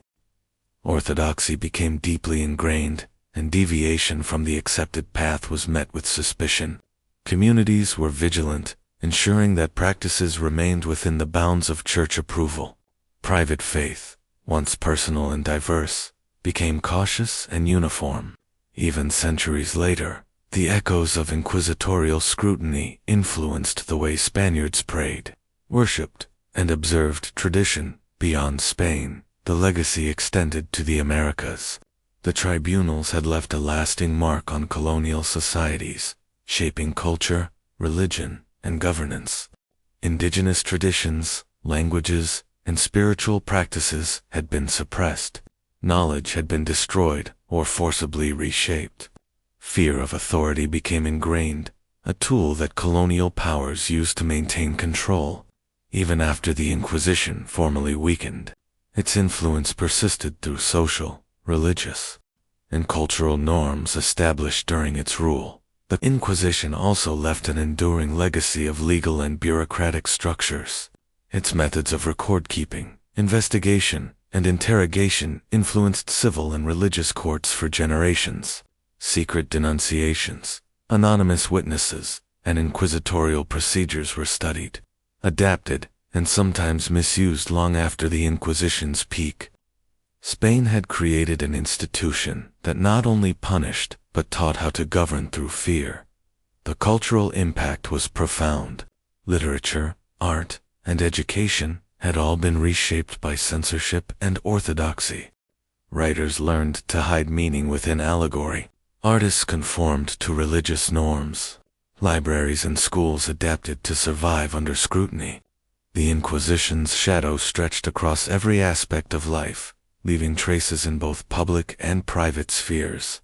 Even long after its power waned, its influence persisted in the cautious creativity, hidden knowledge, and whispered stories of resistance. Socially, the legacy manifested in enduring suspicion and self-policing. People monitored themselves and each other, wary of deviation or unapproved belief. Families learned to conceal secrets, communities reinforced conformity, and individuals internalized fear. This social conditioning created a society where obedience was habitual, suspicion normal, and deviation dangerous. The psychological legacy was equally lasting. Trauma from torture, execution, and public humiliation was passed down. Children witnessed parents suffering. Stories of denunciations and trials were repeated in whispers. Fear, like a shadow, stretched across generations. Even after formal inquisitorial tribunals ended, the internalized sense of danger, secrecy, and vigilance persisted. Yet, within this legacy of fear, acts of courage and resilience endured. Secret schools, hidden texts, clandestine rituals, and underground networks of knowledge preserved culture, faith, and intellectual inquiry. Individuals and communities developed strategies to survive under oppression. The human spirit adapted, resisted, and endured, ensuring that even under centuries of terror, life and identity persisted. One remarkable aspect of the legacy is its paradoxical nature. The Inquisition imposed fear, conformity, and control. Yet it inadvertently created networks of resistance, clandestine knowledge, and cultural preservation. Families, scholars, and communities learned to survive through secrecy, ingenuity, and quiet rebellion. In trying to extinguish deviation, the Inquisitors had fostered resilience. In trying to erase memory, they had unwittingly strengthened it. The Spanish Inquisition's influence also spread through historical memory. Its tales of terror, torture, and punishment have inspired literature, art, and scholarship for centuries. Stories of autos da hidden rituals, and secret knowledge continue to fascinate and horrify. The Inquisition became a symbol of absolute power, the dangers of unchecked authority, and the resilience of human spirit. Even in modern Spain, echoes of the Inquisition's control over thought, culture, and faith can be detected. Cultural caution, literary subtlety, and religious orthodoxy bear the traces of centuries of scrutiny. Awareness of history has preserved memory, allowing contemporary society to reflect on the dangers of fear-based governance and the importance of intellectual freedom. Globally, the Inquisition's legacy serves as a warning. Institutions of power that rely on fear, secrecy, and punishment leave enduring scars on society, culture, and the human mind. Knowledge is lost, creativity constrained, and trust eroded. The Spanish Inquisition demonstrates how an institution of terror can shape generations, long after its formal power has ended. Yet, as history also shows, the human spirit can endure. Even in the darkest times, resistance persists. Knowledge, culture, and identity survive in hidden forms. The memory of persecution teaches caution, resilience, and ingenuity. Fear, though potent, cannot completely dominate human thought or spirit. The Spanish Inquisition left behind fire, fear, and ashes, but it also left a story of survival, resistance, and enduring courage. Across centuries, this legacy continues to fascinate, horrify, and teach, reminding the world of the price of absolute power and the resilience of those who endure it. As Spain moved into the 17th century, the Inquisition's influence began to wane, yet its shadow remained. Institutions adapted, societies changed, but the lessons of terror persisted. The flames of the auto daf had dimmed, but the echoes of fear, conformity, and resistance continued to shape lives. The story of the Spanish Inquisition is not merely one of cruelty, it is a testament to the enduring struggle between power and resistance, fear and courage, conformity and survival. Its legacy, dark and complex, reminds us that even under the most oppressive systems, the human spirit finds ways to endure. And so, the shadow of the Inquisition stretches across time, a chilling reminder of what fear can achieve and what courage can survive. Chapter 14. Expansion and Institutional Power of the Inquisition. By the mid-16th century, the Spanish Inquisition had evolved from a tool of religious enforcement into a fully institutionalized machine of power, authority, and control. What had begun as a series of tribunals targeting conversos and moriscos had transformed into a nationwide apparatus, a mechanism of surveillance, punishment, and ideological domination that reached into every aspect of Spanish life. The expansion of the Inquisition was systematic. Tribunals multiplied across the kingdom, extending beyond major cities like Toledo, Seville, and Valencia into smaller towns and even rural regions. Each tribunal operated under strict oversight, reporting directly to the Crown and the Council of the Inquisition. Inquisitors wielded absolute authority. Their decisions were final, their power unchecked by local courts. Fear became the currency of obedience. To maintain control, the Inquisition relied on a sophisticated network of informants, secret denunciations, and careful record-keeping. Citizens were encouraged, sometimes coerced, to report heretical activity. Anonymous letters arrived in tribunal offices daily, many genuine, others motivated by envy, greed, or personal vendetta. The inquisitors could act on hearsay, rumor, and suspicion alone. Communities learned quickly that silence could be dangerous, but speaking out could be deadly. This surveillance network extended even into private homes. Visitors were scrutinized, letters read, and conversations monitored. Trust became scarce. Families turned inward, neighbors became wary, and entire towns lived under the constant weight of observation. Fear was as pervasive as law, ensuring compliance without the need for constant public punishment. The tribunals themselves became centers of theatrical authority. Public autos de fe were staged to reinforce obedience and terror. These events were meticulously organized. The condemned were paraded in penitential robes, sometimes wearing the pointed carroza, marking their crimes. Sentences were read aloud, executed with precision. The spectacle was not only punishment but propaganda demonstration that the Inquisition's power was absolute, unchallengeable, and omnipresent. The inquisitors refined their methods over decades. Torture, once applied inconsistently, became highly systematized.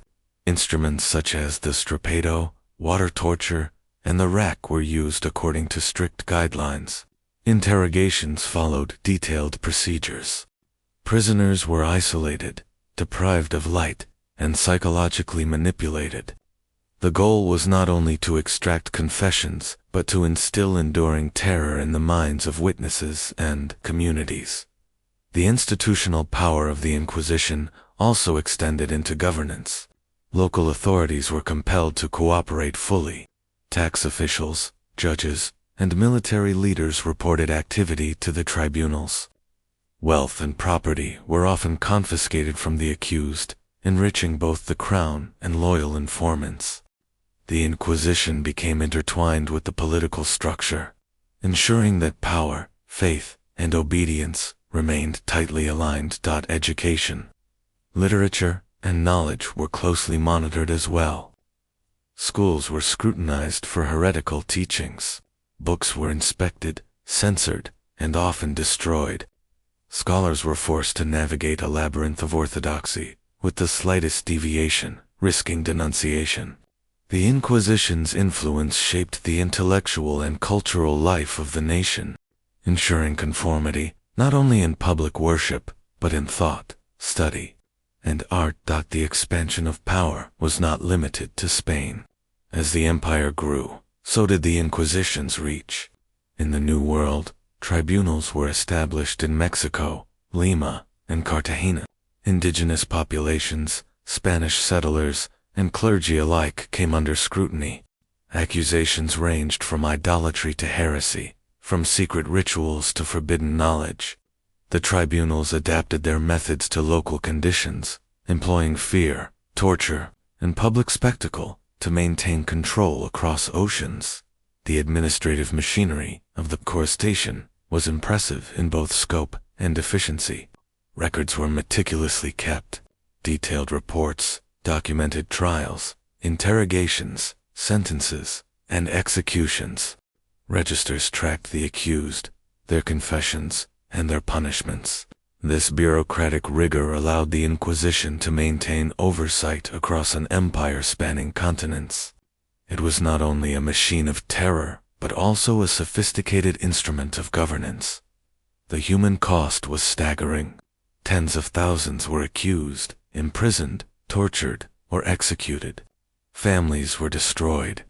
Communities fractured under suspicion. Yet for all its brutality, the Inquisition was also adaptive. It leveraged fear as a tool, often achieving compliance without the need for overt punishment. The mere threat of inquisitorial scrutiny was enough to enforce obedience, illustrating the power of perception and reputation in controlling society. The expansion of the Inquisition also created unintended consequences. Resistance grew, sometimes subtle, sometimes overt. Secret schools, hidden manuscripts, and clandestine religious observances persisted. Families preserved faith and knowledge in silence. Scholars, artists, and thinkers adapted, finding ways to survive under constant scrutiny. The institution's power was formidable, yet it could not fully suppress human ingenuity, curiosity, or resilience. Even within the Church, the Inquisition's growing authority created tension. Some clergy resented its methods, while others feared the political influence of inquisitors. The blending of religious and political power made the institution unassailable, yet it also created fractures and debates within ecclesiastical circles. The consequences of such concentrated power were complex, shaping both obedience and dissent. By the late 16th century, the Inquisition had solidified into a fully functioning institution, one capable of enforcing orthodoxy across a vast empire. Its tribunals were precise, its surveillance comprehensive, and its methods of control perfected. Fear, propaganda, and punishment worked in tandem to ensure conformity. Spain had become a nation where the machinery of power reached into every corner of life, from the marketplace to the study, from public squares to private homes. Yet, despite this immense power, resistance persisted. Secret rituals, hidden texts, and whispered prayers endured. Intellectual life, though constrained, adapted to survive. Communities, though fractured, maintained traditions. The expansion of the Inquisition demonstrated the terrifying reach of institutional power, but also the enduring resilience of the human spirit. The story of the Peruvian Inquisition's expansion is a story of power, absolute, terrifying, and it is a story of how fear can shape society, dictate thought, and enforce obedience. And it is a story of how, even under such oppression, knowledge, faith, and identity persist in hidden, enduring forms. Spain had become a nation ruled by fear, with the machinery of the Inquisition enmeshed into every facet of life. Its legacy of control, surveillance, and terror would endure for centuries. Yet, even at the height of its power, cracks appeared. Resistance, ingenuity, and courage persisted, quietly defying the flames of orthodoxy. The Inquisition had become a fully institutionalized force, but its history also demonstrated one immutable truth: absolute power, no matter how terrifying, cannot entirely extinguish the human spirit. Chapter 15. The Inquisition and the Role of Fear in Daily Life. The Spanish Inquisition was not merely an institution of law or religion. It was an omnipresent force that infiltrated every aspect of daily life. From the streets of Toledo to the remote villages of Castile, fear dictated behavior, speech, and thought. Every glance, gesture, and whispered word could carry consequence. The Inquisition did not only punish, it shaped how people lived, thought, and even dreamed. At the heart of this control was fear of denunciation, fear of punishment, and fear of the unknown. Citizens knew that inquisitors relied heavily on reports, rumors, and anonymous letters. The mere suggestion of heresy could result in imprisonment, torture, or execution. Communities internalized this fear, turning it into a mechanism of self-policing.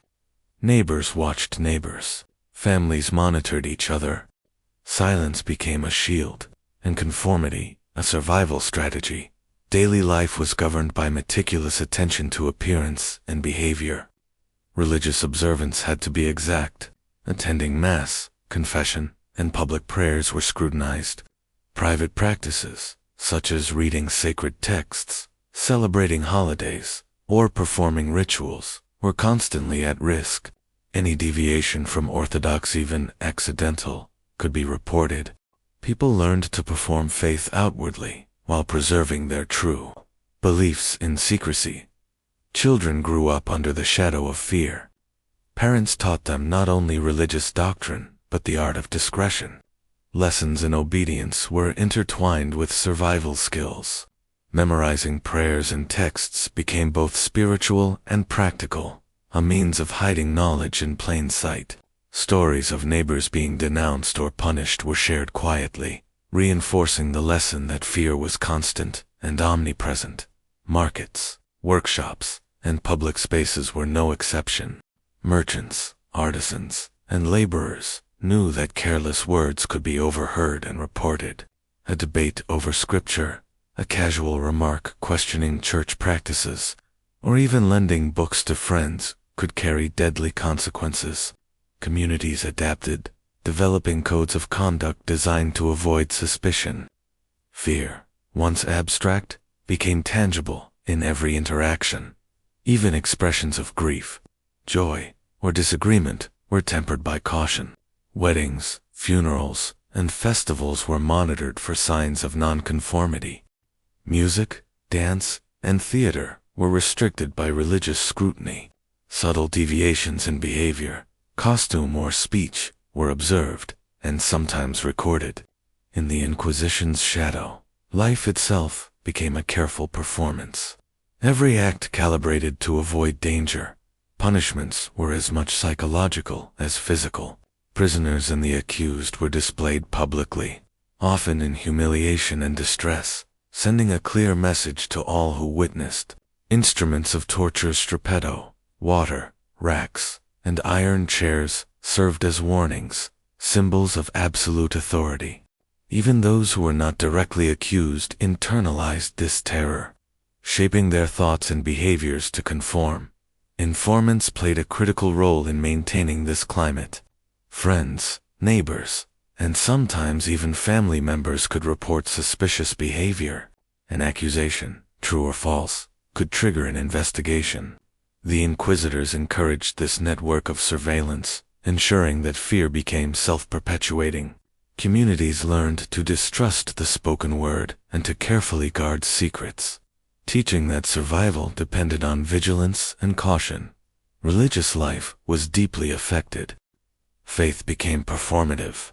People prayed openly, attended church regularly, and visibly observed rituals, but privately preserved beliefs that might otherwise have been considered heretical. Conversos and Moriscos often maintained ancestral traditions in secrecy, conducting rituals at night or passing knowledge orally.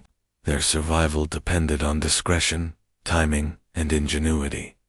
The fear of denunciation extended to intellectual pursuits as well. Scholars, writers, and artists knew that inquiry could be deadly. Books were censored, manuscripts scrutinized, and ideas suppressed. Intellectual curiosity was subordinated to orthodoxy. Teachers instructed with care, shaping lessons to align with doctrine while avoiding forbidden topics. Knowledge survived, but always in hidden or cautious forms. Even clothing and symbols became part of daily vigilance. Certain styles, accessories, or ritual items could be interpreted as signs of heresy.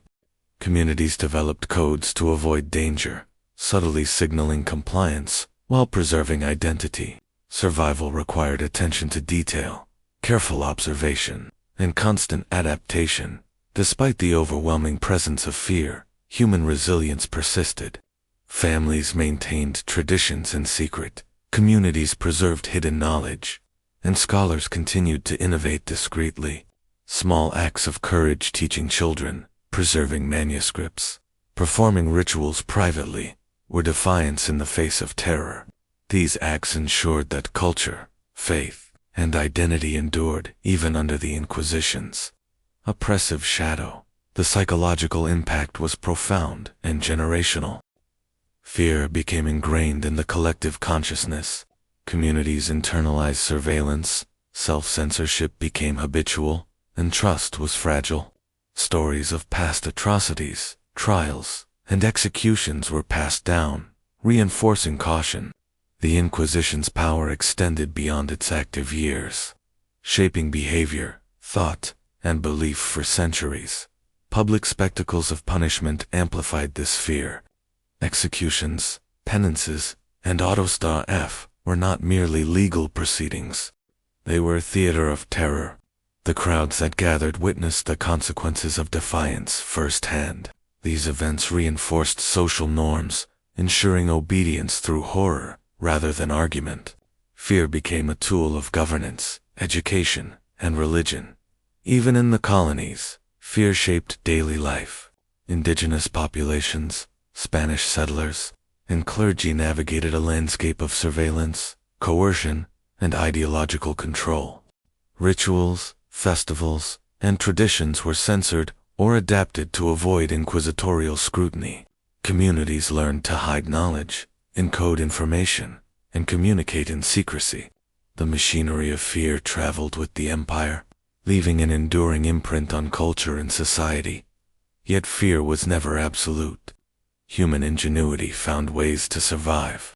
Secret schools, clandestine libraries, and hidden rituals persisted. Whispered prayers, coded manuscripts, and private observances became acts of resistance. Individuals learned to navigate the dangers, ensuring that, even in terror, identity, faith, and knowledge endured. The role of fear in daily life illustrates the extraordinary reach of the Inquisition. It was not enough to punish the guilty.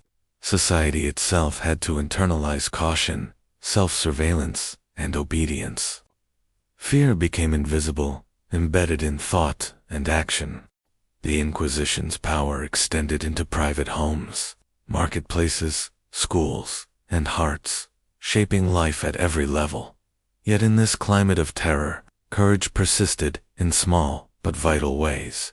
Communities preserved rituals. Scholars passed knowledge quietly. Families nurtured faith in secret. Fear was pervasive, but it did not eliminate resilience. It shaped it, honed it, and forced ingenuity. The human spirit, though constrained, continued to endure, adapt, and survive. By the end of the 16th century, the Spanish Inquisition had successfully integrated fear into the fabric of daily life.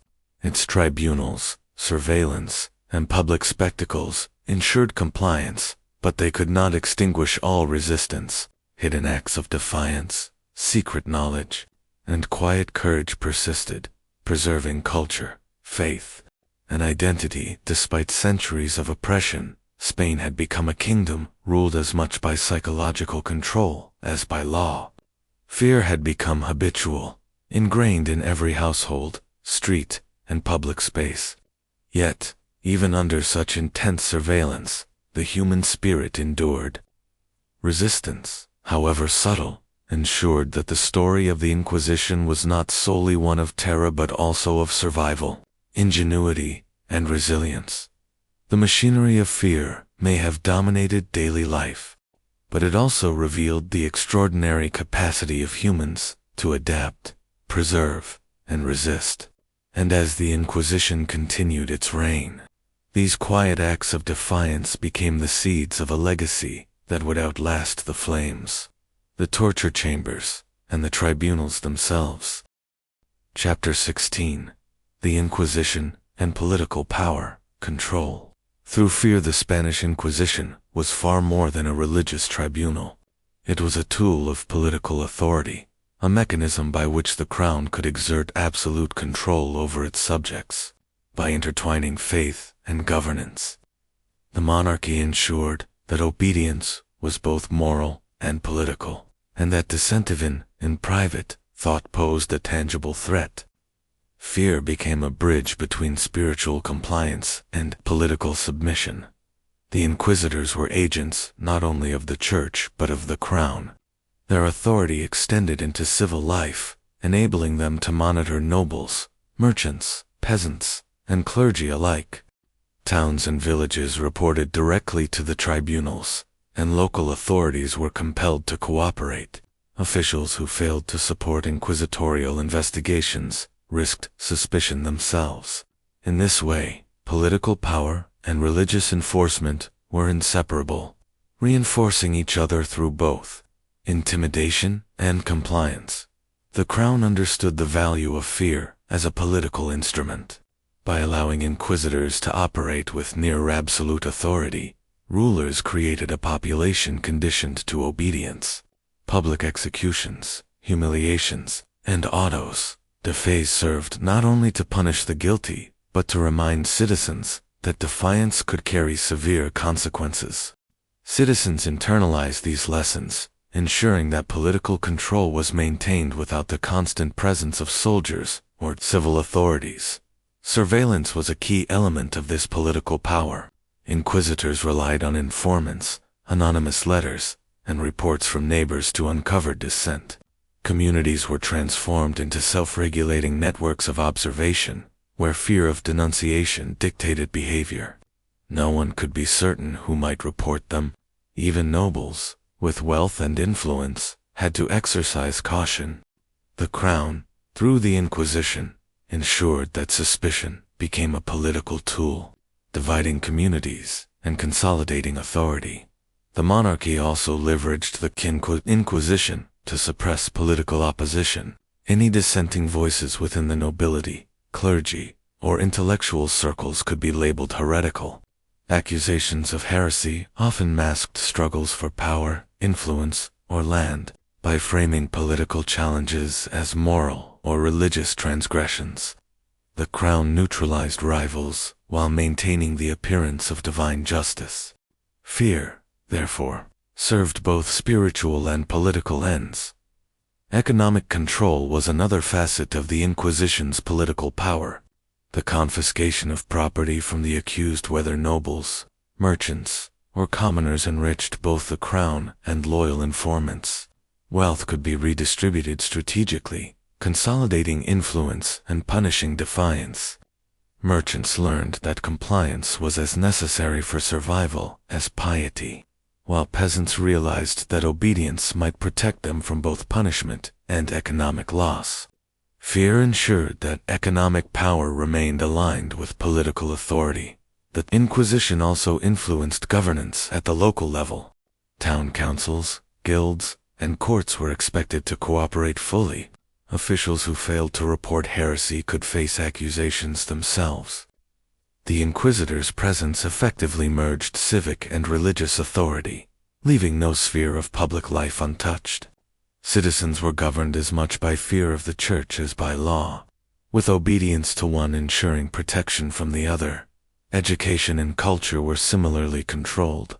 Schools were monitored for orthodoxy, and textbooks were scrutinized. Literature and art were subject to censorship.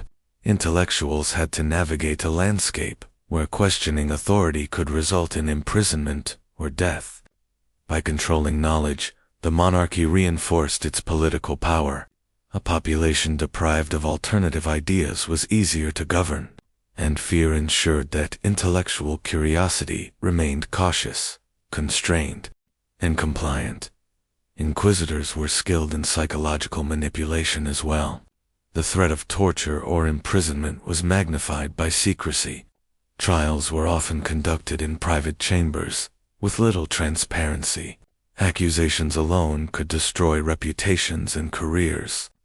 Fear became a silent, invisible instrument of political power, extending influence far beyond the tribunal walls. Communities learned to regulate themselves, ensuring conformity without overt coercion. This system also enabled social control. By targeting specific groups, conversas, moriscos, intellectuals, or dissenting clergy, the Inquisition could maintain societal hierarchies favorable to the crown. Compliance was rewarded, suspicion, even if unproven, punished. Fear dictated social interactions, creating a society where obedience was habitual, and self-regulation became a survival skill. The political ramifications extended beyond Spain. In the New World, inquisitorial authority reinforced colonial rule. Indigenous populations, settlers, and missionaries alike were monitored and controlled. Religious orthodoxy served as a proxy for political compliance. ensuring that dissent was suppressed and imperial authority maintained. Fear became the mechanism through which distant territories remained loyal to the crown, even within the church. The Inquisition's political power created tension. Some clergy resented its methods, while others feared its influence over appointments and doctrine. The intertwining of faith and governance made the institution both powerful and controversial. Yet this dual authority, spiritual and political, enabled the monarchy to maintain unprecedented control over its subjects. Propaganda reinforced the political power of the Inquisition. Public displays of punishment, printed accounts of trials, and sermons emphasizing obedience and sin created a climate of compliance. Fear was cultivated not just through punishment, but through perception, ensuring that the machinery of power extended beyond the tribunals into every aspect of civic life. Resistance, however, persisted, even in the face of political control. Families preserved traditions, scholars hid manuscripts, and communities maintained clandestine rituals. These acts of defiance, though small, demonstrated the limits of fear as a tool of governance. Absolute control was an illusion. Human ingenuity and resilience found ways to survive, even under the most oppressive systems. The legacy of the Inquisition's political power is profound. It illustrates how fear can be used as a governing tool, shaping thought, behavior, and society. It shows the dangers of intertwining spiritual authority with political ambition, and it demonstrates the lengths to which governments will go to maintain control, sometimes at the expense of morality, humanity, and justice. By the late 16th century, the Inquisition had become a cornerstone of Spanish governance. Fear ensured obedience, control reinforced orthodoxy, and power extended into every corner of society. Yet even within this machinery of domination, resistance survived in whispers, in secret texts, and in the silent defiance of individuals who refused to surrender their minds or spirits. The story of the Inquisition and political power is a chilling lesson in the use of fear to govern. It is a tale of control, manipulation, and authority, but also a story of human resilience, ingenuity, and survival in the face of absolute oppression. Spain had created a kingdom, ruled not only by law and faith, but by the invisible hand of fear. The Inquisition demonstrated that power, when entwined with belief, can become both all-encompassing and terrifyingly effective. Yet the persistence of resistance revealed a universal truth. Even the most calculated system of fear cannot completely extinguish the human spirit. Chapter 17. The Inquisition in the Colonies. Fear beyond Spain. The Spanish Inquisition did not remain confined to the Iberian Peninsula, as Spain expanded its empire across the Atlantic. The tribunals carried fear and orthodoxy into the New World. The colonies of the Americas became new theaters for inquisitorial control, extending the crown's reach, enforcing religious conformity, and reshaping entire societies under the shadow of terror. From Mexico City to Lima, Cartagena to Bogotá, the inquisitors followed the trails of empire. Wherever Spanish authority extended, inquisitorial influence followed. Their mandate was clear: enforce orthodoxy, suppress dissent, and ensure obedience. But in the colonies, this control took on new dimensions. Indigenous populations, African slaves, and European settlers alike became subjects of scrutiny, suspicion, and punishment. Fear became the instrument through which a distant empire maintained dominance. The colonies presented unique challenges for inquisitors: vast distances, diverse populations, and deeply rooted local customs required adaptability. Indigenous spiritual practices were widespread, communal, and deeply intertwined with daily life. Conversos and Moriscos brought with them centuries of hidden traditions, secret knowledge, and resilience. The inquisitors, armed with European methods, sought to enforce orthodoxy, often with brutal effectiveness. Yet they faced resistance in subtle and ingenious forms. Indigenous communities were particularly vulnerable. Rituals, language, and cultural practices were often interpreted as heresy. Temples were destroyed, ceremonies banned, and sacred objects confiscated. Priests, often in alliance with colonial authorities, acted as intermediaries, reporting suspected deviations to the tribunals. Fear spread quickly, and compliance became a survival strategy. Families learned to hide traditions, passing knowledge orally or in secret spaces. The role of African slaves and imported laborers added further complexity. They brought their own spiritual practices, songs, and rituals. The inquisitors viewed these as potential threats to orthodoxy, suppressing ceremonies, punishing practitioners, and enforcing Christian observance. Fear became both a tool of control and a means of cultural erasure. Communities adapted by blending traditions, hiding rituals, or teaching them only to trusted members. Spanish settlers and colonial elites were not exempt. Accusations of heresy, blasphemy, or hidden practices could destabilize social hierarchies. The Inquisition served as a check on powerful individuals, ensuring that political, economic, and religious authority remained aligned with the crown. Nobles, merchants, and officials understood that obedience to orthodoxy was essential for maintaining status and avoiding persecution.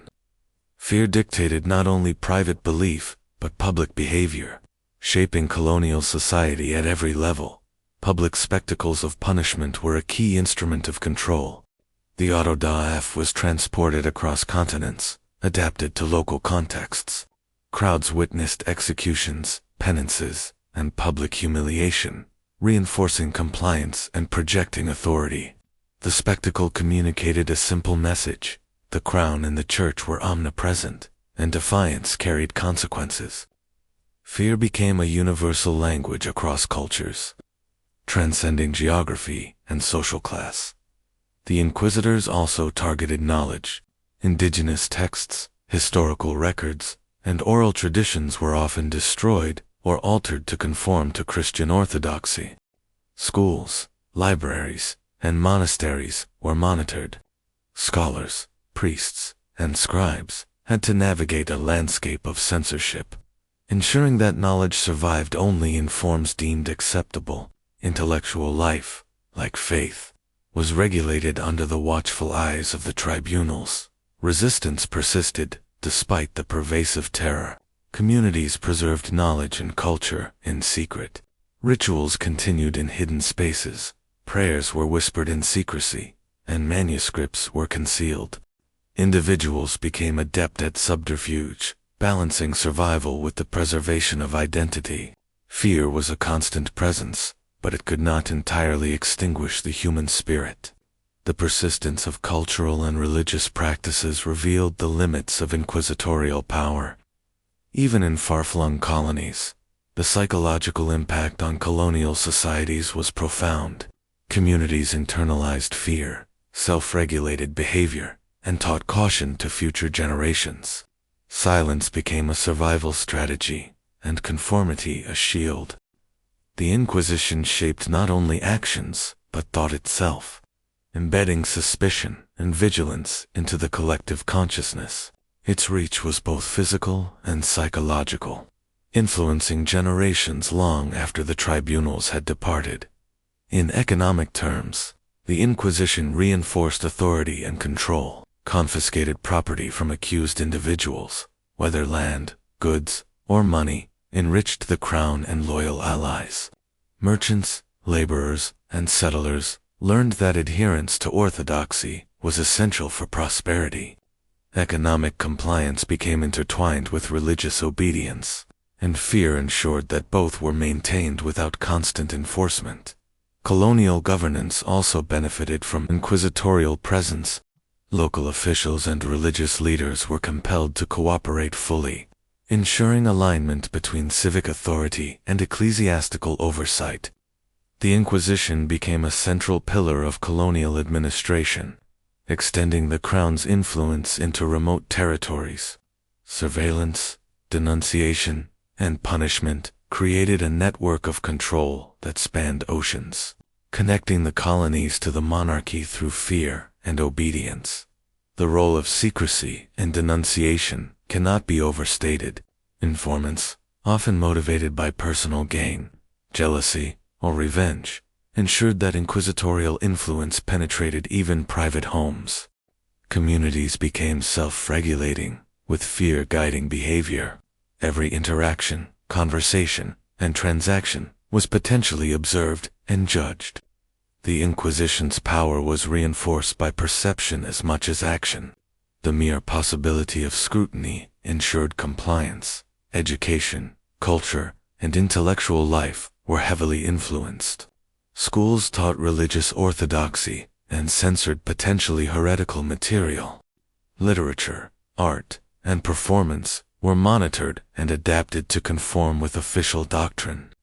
Knowledge that might challenge authority or tradition was suppressed or altered. Yet, hidden scholarship persisted. Manuscripts were copied discreetly, oral traditions preserved, and clandestine teaching ensured continuity of thought despite censorship. Resistance in the colonies often took subtle forms. Families preserved ancestral faith, rituals, and knowledge in private. Secret gatherings, hidden texts, and coded communication became methods of cultural survival. Even under extreme fear, human ingenuity and resilience found a way to endure. The Inquisition's reach was extensive, but it was not absolute. The long-term impact of the Inquisition in the colonies was profound. Fear became embedded in social structures, religious practice, and intellectual life. Cultural erosion occurred alongside survival strategies. Communities were forever changed by the presence of tribunals, torture, and public spectacle. The psychological imprint persisted, shaping behavior, belief, and identity across generations. Yet, the colonial Inquisition also reveals the paradox of power. While it could suppress, punish, and control, it could not completely destroy culture, identity, or faith. Hidden knowledge, secret rituals, and quiet resistance ensured that human spirit endured. Fear, while pervasive, could not fully dominate creativity, belief, or survival instincts. By the late 17th century, the Inquisition in the colonies had established a legacy of fear, obedience, and cultural suppression. Its tribunals, spectacles, and surveillance networks reshaped society, governance, and daily life. The influence of the Inquisition extended far beyond Spain, embedding itself into the very psyche of colonial populations. The story of the Inquisition in the colonies is a chilling testament to the reach of power and the pervasive nature of fear. It is a story of control, surveillance, and obedience, but also of resistance, resilience, and survival. Communities endured, knowledge persisted, and faith was preserved, even under the most oppressive conditions. The Spanish Inquisition had traveled across oceans, leaving its mark on a new world. Fear had become universal. Yet even in this climate of terror, the human spirit endured, ensuring that history would remember not only oppression, but also the courage to survive. Chapter 18: Decline of the Inquisition, Resistance, Reform, and Legacy. By the late 17th and early 18th centuries, the once soon assailable power of the Spanish Inquisition began to show signs of decline. After centuries of dominance, fear and authority alone could no longer maintain the same level of control. Societal changes, political pressures, and the spread of new ideas slowly eroded the Inquisition's influence. Yet its shadow remained long and terrifying, leaving a legacy that would persist for generations. Several factors contributed to the weakening of the Inquisition. The political landscape of Spain shifted. Monarchs faced new pressures from European powers, economic challenges, and the changing dynamics of colonial governance. The crown, which had long relied on the Inquisition as a tool of control, gradually began to limit its reach. Officials and administrators, eager to modernize bureaucracy or assert local authority, sometimes clashed with inquisitorial mandates. The machinery of fear, once universally effective, now faced resistance from multiple directions. Intellectual and cultural developments also played a role. The Renaissance, the spread of humanist thought, and the influence of Enlightenment ideas challenged the rigid orthodoxy enforced by the tribunals. Scholars, philosophers, and clerics began advocating for reason, evidence, and tolerance, subtly undermining the moral authority of inquisitors. Books and ideas previously considered dangerous began circulating, and while the Inquisition attempted to suppress them, the tide of knowledge was increasingly difficult to contain. Fear could not completely suppress curiosity, and clandestine learning became an act of resistance. Internal challenges weakened the institution as well. Corruption, inefficiency, and the abuse of power within the tribunals eroded public respect.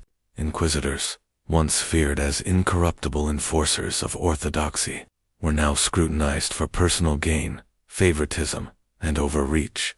Communities, long accustomed to the machinery of terror, began to question the legitimacy of certain trials and punishments. The very fear that had maintained obedience was no longer absolute.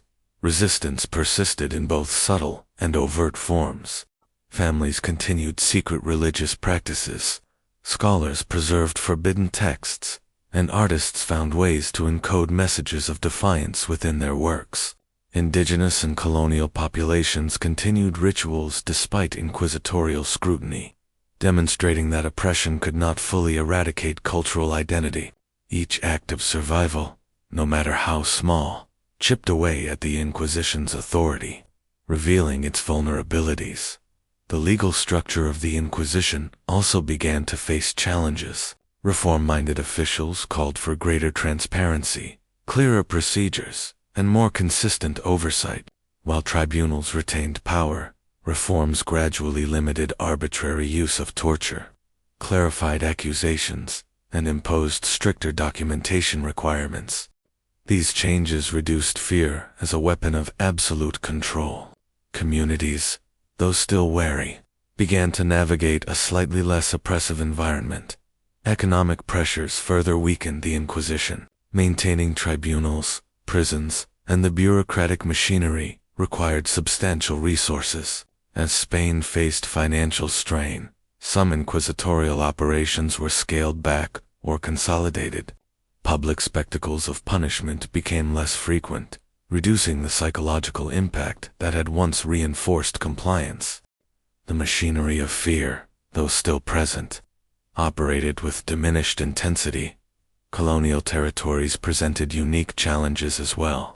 The vast distances, diverse populations, and local resistance in the Americas made enforcement increasingly difficult. Tribunals in the colonies faced logistical obstacles, cultural pushback, and the growing influence of Enlightenment ideas. While fear remained a powerful tool, it was less absolute, and colonial populations adapted strategies of concealment, negotiation, and subtle defiance.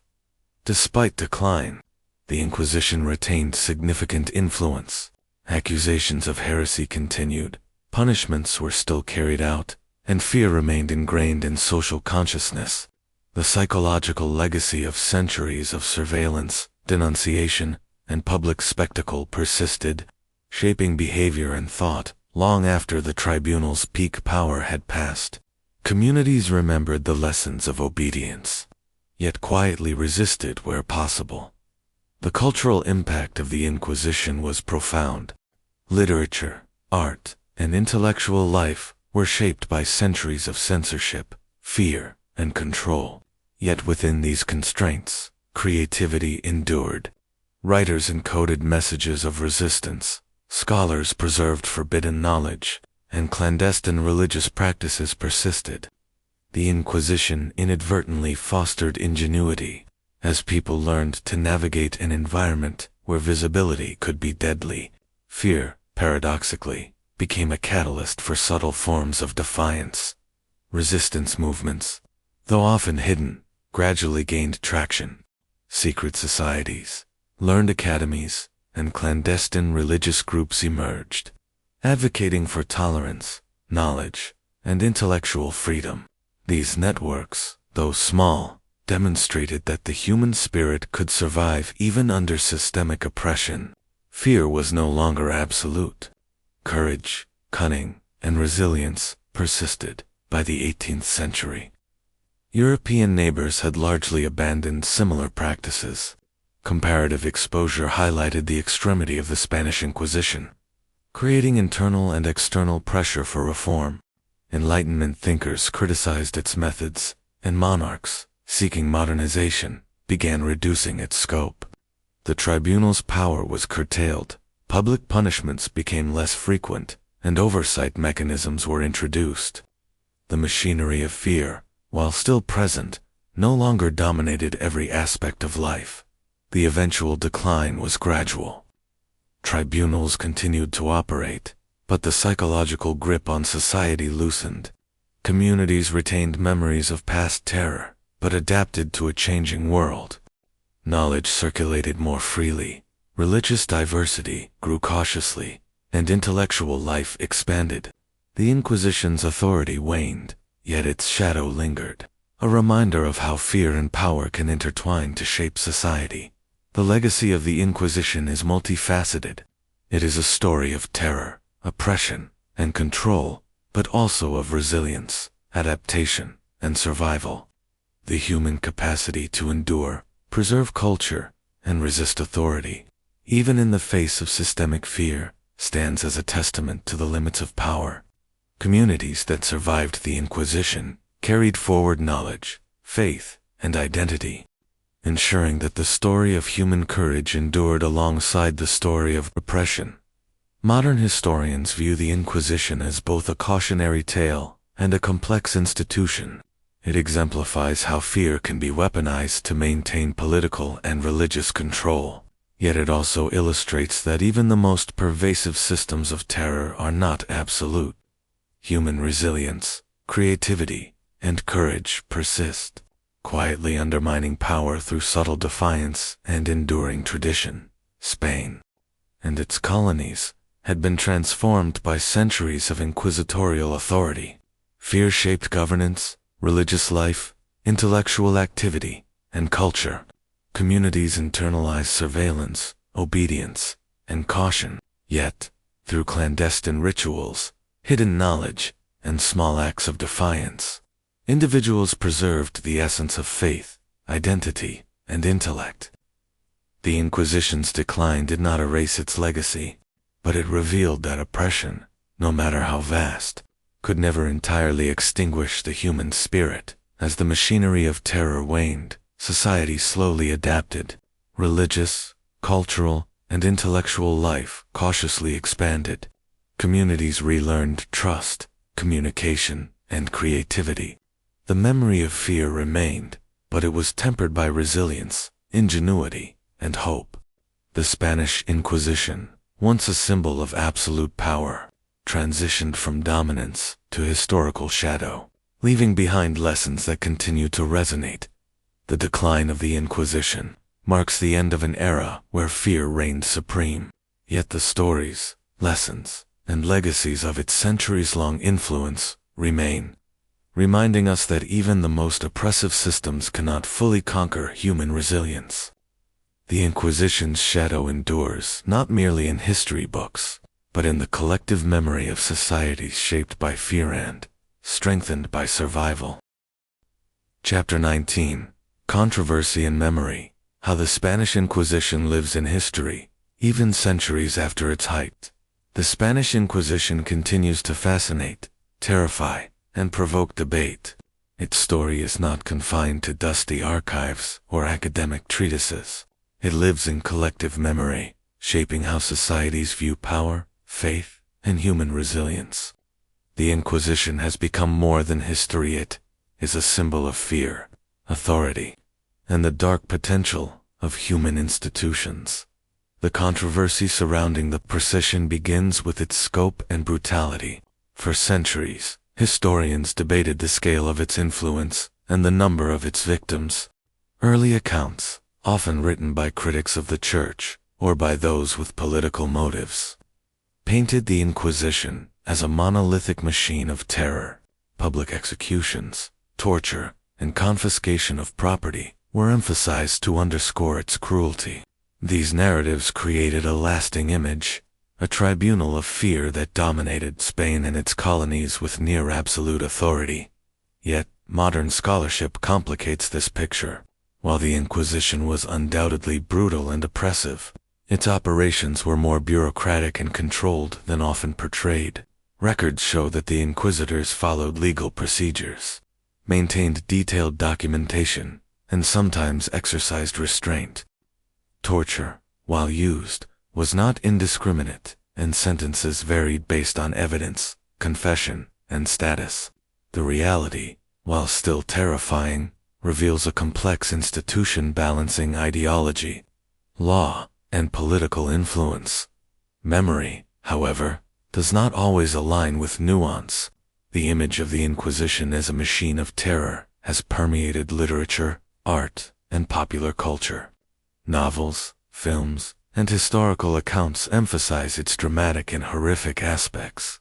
The fear of anonymous denunciation, the horror of public execution, and the psychological manipulation it imposed resonate in storytelling, ensuring that its legacy remains vivid and chilling. These cultural representations have shaped how generations perceive the Inquisition, often as a symbol of absolute cruelty and authoritarian control.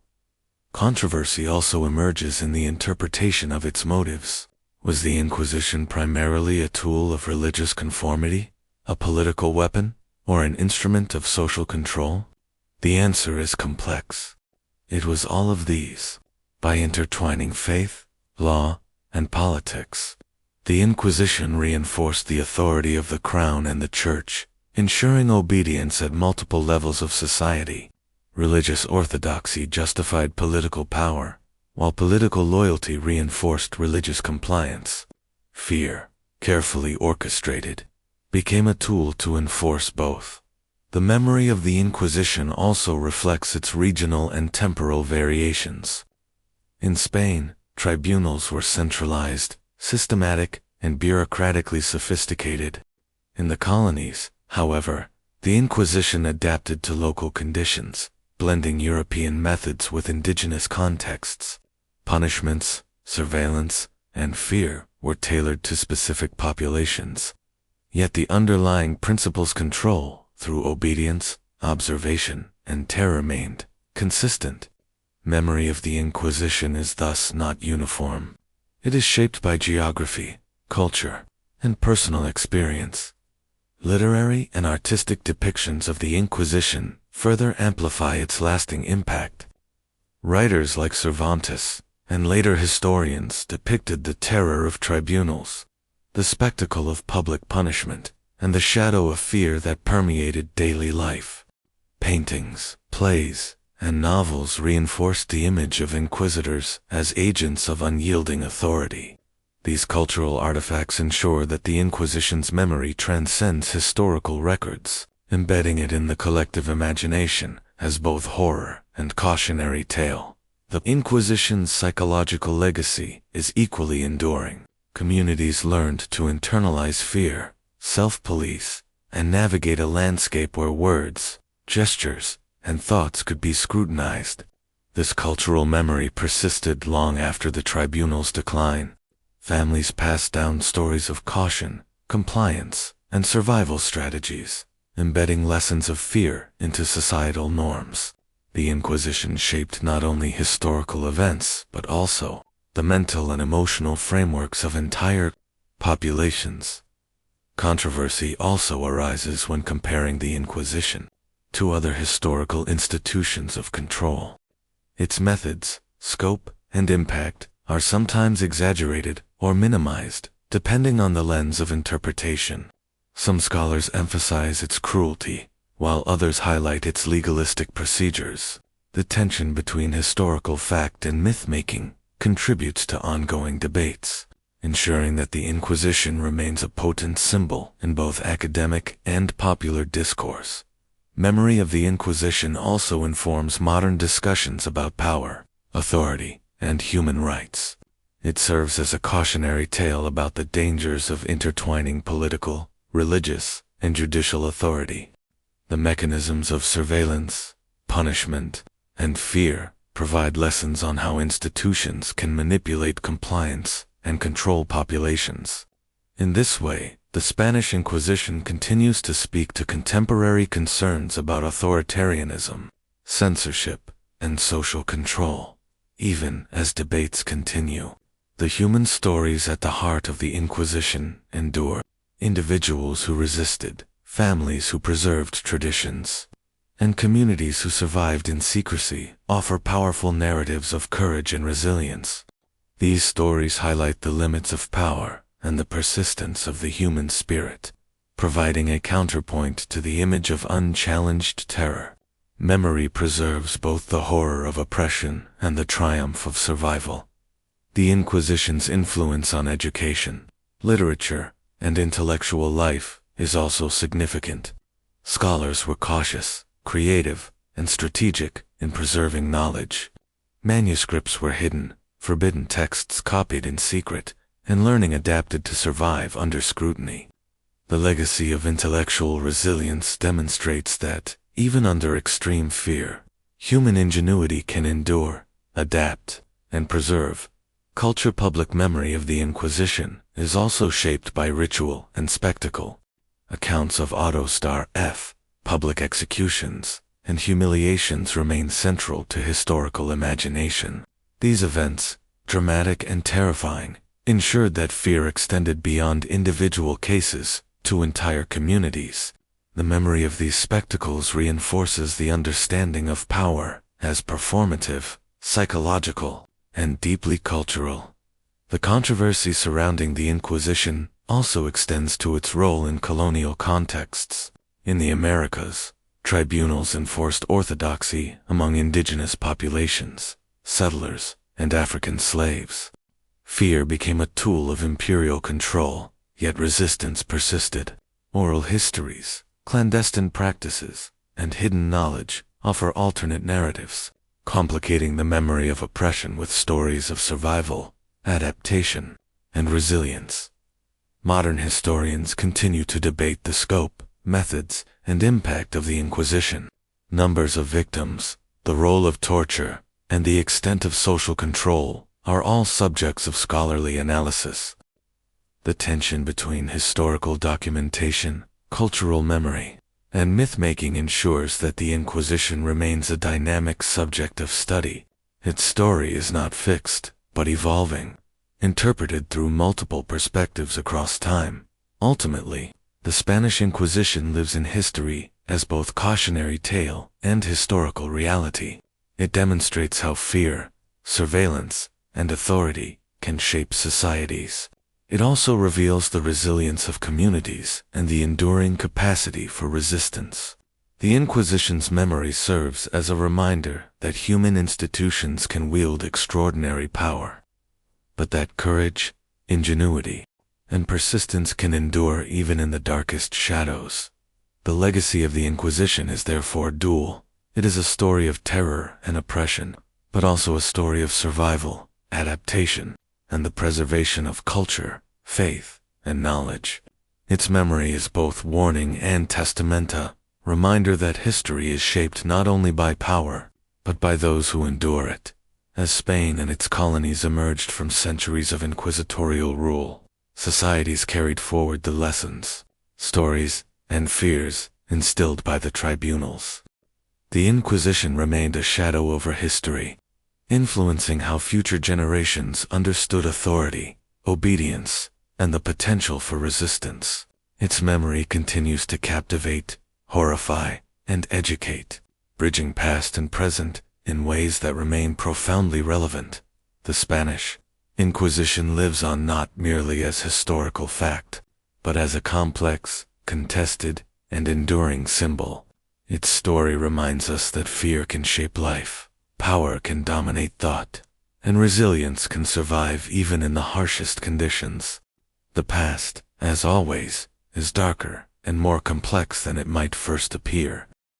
Chapter 20: Legacy of the Spanish Inquisition, Lessons from History. The Spanish Inquisition ended centuries ago, yet its legacy continues to echo across time. Its story is not merely a tale of terror, punishment, and control. It is a study of human behavior, institutional power, and the complex interplay between fear, obedience, and resilience. To understand the Inquisition is to confront the darkest potentials of authorian, to witness the enduring strength of those who survived it. By the 19th century, the Inquisition had been officially abolished, yet its impact lingered in Spanish society and beyond. Communities, long shaped by fear and surveillance, carried forward habits of caution, self-policing, and secrecy. Families passed down tales of denunciation, imprisonment, and clandestine rituals, ensuring that the memory of terror persisted. Generations internalized lessons learned under the shadow of tribunals, shaping thought, behavior, and social norms long after the last inquisitor had laid down his robes. One of the most profound aspects of the Inquisition's legacy is psychological. Fear, once a constant companion in daily life, had a lasting influence on collective consciousness. Obedience, vigilance, and conformity became habitual. Yet, alongside this, human ingenuity and resilience also persisted. Communities found ways to preserve identity, knowledge, and faith under oppressive conditions. This dual legacy of fear and of survival reveals the extraordinary capacity of people to endure, adapt, and resist. Cultural memory reflects this duality. Literature, art, and oral traditions preserved the horrors of the Inquisition while simultaneously celebrating acts of quiet courage. Writers encoded stories of survival in allegory, song, and narrative. Artists depicted trials, punishments, and resistance, creating a record of human endurance. These cultural artifacts ensure that the Inquisition is remembered not only as an institution of fear, but as a test of resilience, creativity, and identity. The Inquisition also left a legacy in law, governance, and societal structure. Its bureaucratic methods, documentation, interrogation, investigation, and adjudication shaped subsequent judicial practices. While the use of torture and extreme punishment has been universally condemned, the administrative efficiency and record-keeping pioneered by the Inquisition influenced legal institutions for centuries. Fear and power may have dominated its methods, but its organizational practices endured in ways less immediately visible. In the colonies, the Inquisition's legacy is equally complex. Indigenous populations, African slaves, and settlers were forced to navigate surveillance, punishment, and cultural suppression. Yet, through clandestine rituals, hidden knowledge, and oral traditions, communities preserved identity and faith. The legacy is therefore not only one of terror, but also of survival and cultural persistence, illustrating that even the harshest oppression cannot entirely erase human ingenuity or resilience. Modern historical scholarship has reshaped how the Inquisition is understood. For centuries, myths of extreme cruelty and overwhelming power dominated narratives. Today, historians emphasize nuance, highlighting both the brutality and the procedural aspects of the institution. Numbers of victims, the role of torture, and the motives behind persecution are scrutinized carefully, while the Inquisition remains a symbol of fear. Scholarship also recognizes its limitations, internal conflicts, and the acts of resistance that persisted despite oppression. The Inquisition's influence extends beyond history books. It serves as a cautionary tale about the intersection of religion, politics, and power. It illustrates how fear can be weaponized to enforce obedience, and how societal compliance can be achieved through surveillance and intimidation. Governments, institutions, and leaders have studied its methods both as warnings and as reflections on human behavior under coercion. Its lessons resonate in discussions of authority, censorship, and human rights. Even today, public memory, fueled by literature, art, and media, ensures that the Inquisition remains vivid in collective consciousness. Novels, films, and documentaries emphasize its dramatic elements, secret denunciations, dark tribunals, and public spectacles, keeping its shadow alive for new generations. Cultural fascination reflects both horror and curiosity, illustrating how fear can shape storytelling, myth-making, and historical imagination. Yet, the enduring legacy of the Inquisition is not only fear, it is also resistance. Communities preserved faith, rituals, and knowledge despite surveillance and punishment. Intellectual inquiries survived through clandestine scholarship, oral teaching, and coded manuscripts. Cultural traditions endured, and hidden defiance became a hallmark of resilience. The Inquisition, in seeking to dominate completely, inadvertently strengthened the ingenuity and perseverance of those it sought to control. The lessons from the Inquisition are particularly relevant when considering the human response to power. Obedience, conformity, and fear can dominate behavior, yet resilience, adaptation, and quiet defiance persist even under extreme conditions. Individuals and communities find ways to survive, preserve culture, and maintain identity. The Spanish Inquisition, therefore, offers a profound reflection on the balance between authority and human spirit.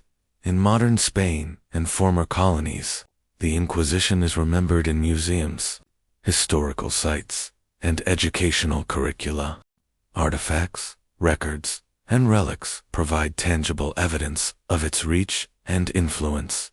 Exhibits often juxtapose the mechanisms of fear with stories of survival, highlighting the duality of terror and resilience.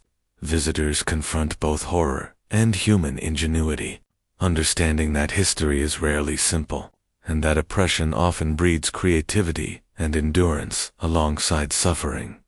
The Inquisition also serves as a lens through which to examine broader questions of morality, justice, and institutional power. How do societies enforce orthodoxy? How can fear shape thought and behavior? How do individuals and communities navigate systems designed to suppress dissent? These questions, raised by the Inquisition's history, remain relevant in contemporary discussions of governance, law, and human rights. Resistance to oppression, even subtle or clandestine, is a recurring theme. Families hid manuscripts, performed secret rituals, and taught children to navigate fear. Scholars preserved forbidden knowledge. Communities developed strategies to survive while maintaining cultural identity. These acts, though small individually, collectively ensured that oppression could not fully erase humanity, faith, or intellect. The Inquisition's legacy is thus inseparable from the stories of those who endured it. Even as historical memory often emphasizes horror, the resilience of the human spirit emerges as a central narrative. Fear, surveillance, and punishment may dominate temporarily, but ingenuity, courage, and adaptation persist. The Spanish Inquisition, in attempting to control every aspect of life, revealed the limits of power and the enduring capacity for resistance. Its story is both a warning and an inspiration, testament to human endurance in the face of extreme adversity. Ultimately, the Spanish Inquisition is remembered as a complex, multifaceted institution. It was a tool of fear, a mechanism of political and religious control, and a force that shaped societies across Spain and its colonies. Its legacy includes both oppression and resilience, terror and adaptation, silence and clandestine resistance. The memory of the Inquisition continues to captivate, educate, and caution, reminding us that the past is never simple, and that history is shaped as much by survival as by power. The Inquisition teaches that fear can dominate behavior, but it cannot fully extinguish the human spirit. Knowledge, faith, culture, and identity endure, even under centuries of oppression. In remembering the Spanish Inquisition, we confront both the darkest potentials of human institutions and the enduring strength of those who survive. It is a story that continues to resonate, a shadow across time that challenges us to reflect on authority, courage, and resilience. The Spanish Inquisition has passed into history, yet its lessons remain. Fear, control, and power are tools that persist in human societies, but so do resistance, adaptation, and survival. Understanding this legacy allows us to recognize both the danger of unchecked authority and the enduring capacity of humanity to endure, resist, and thrive. The shadow of the Inquisition endures not as a relic of the past, but as a living reminder. Oppression may dominate, but resilience endures.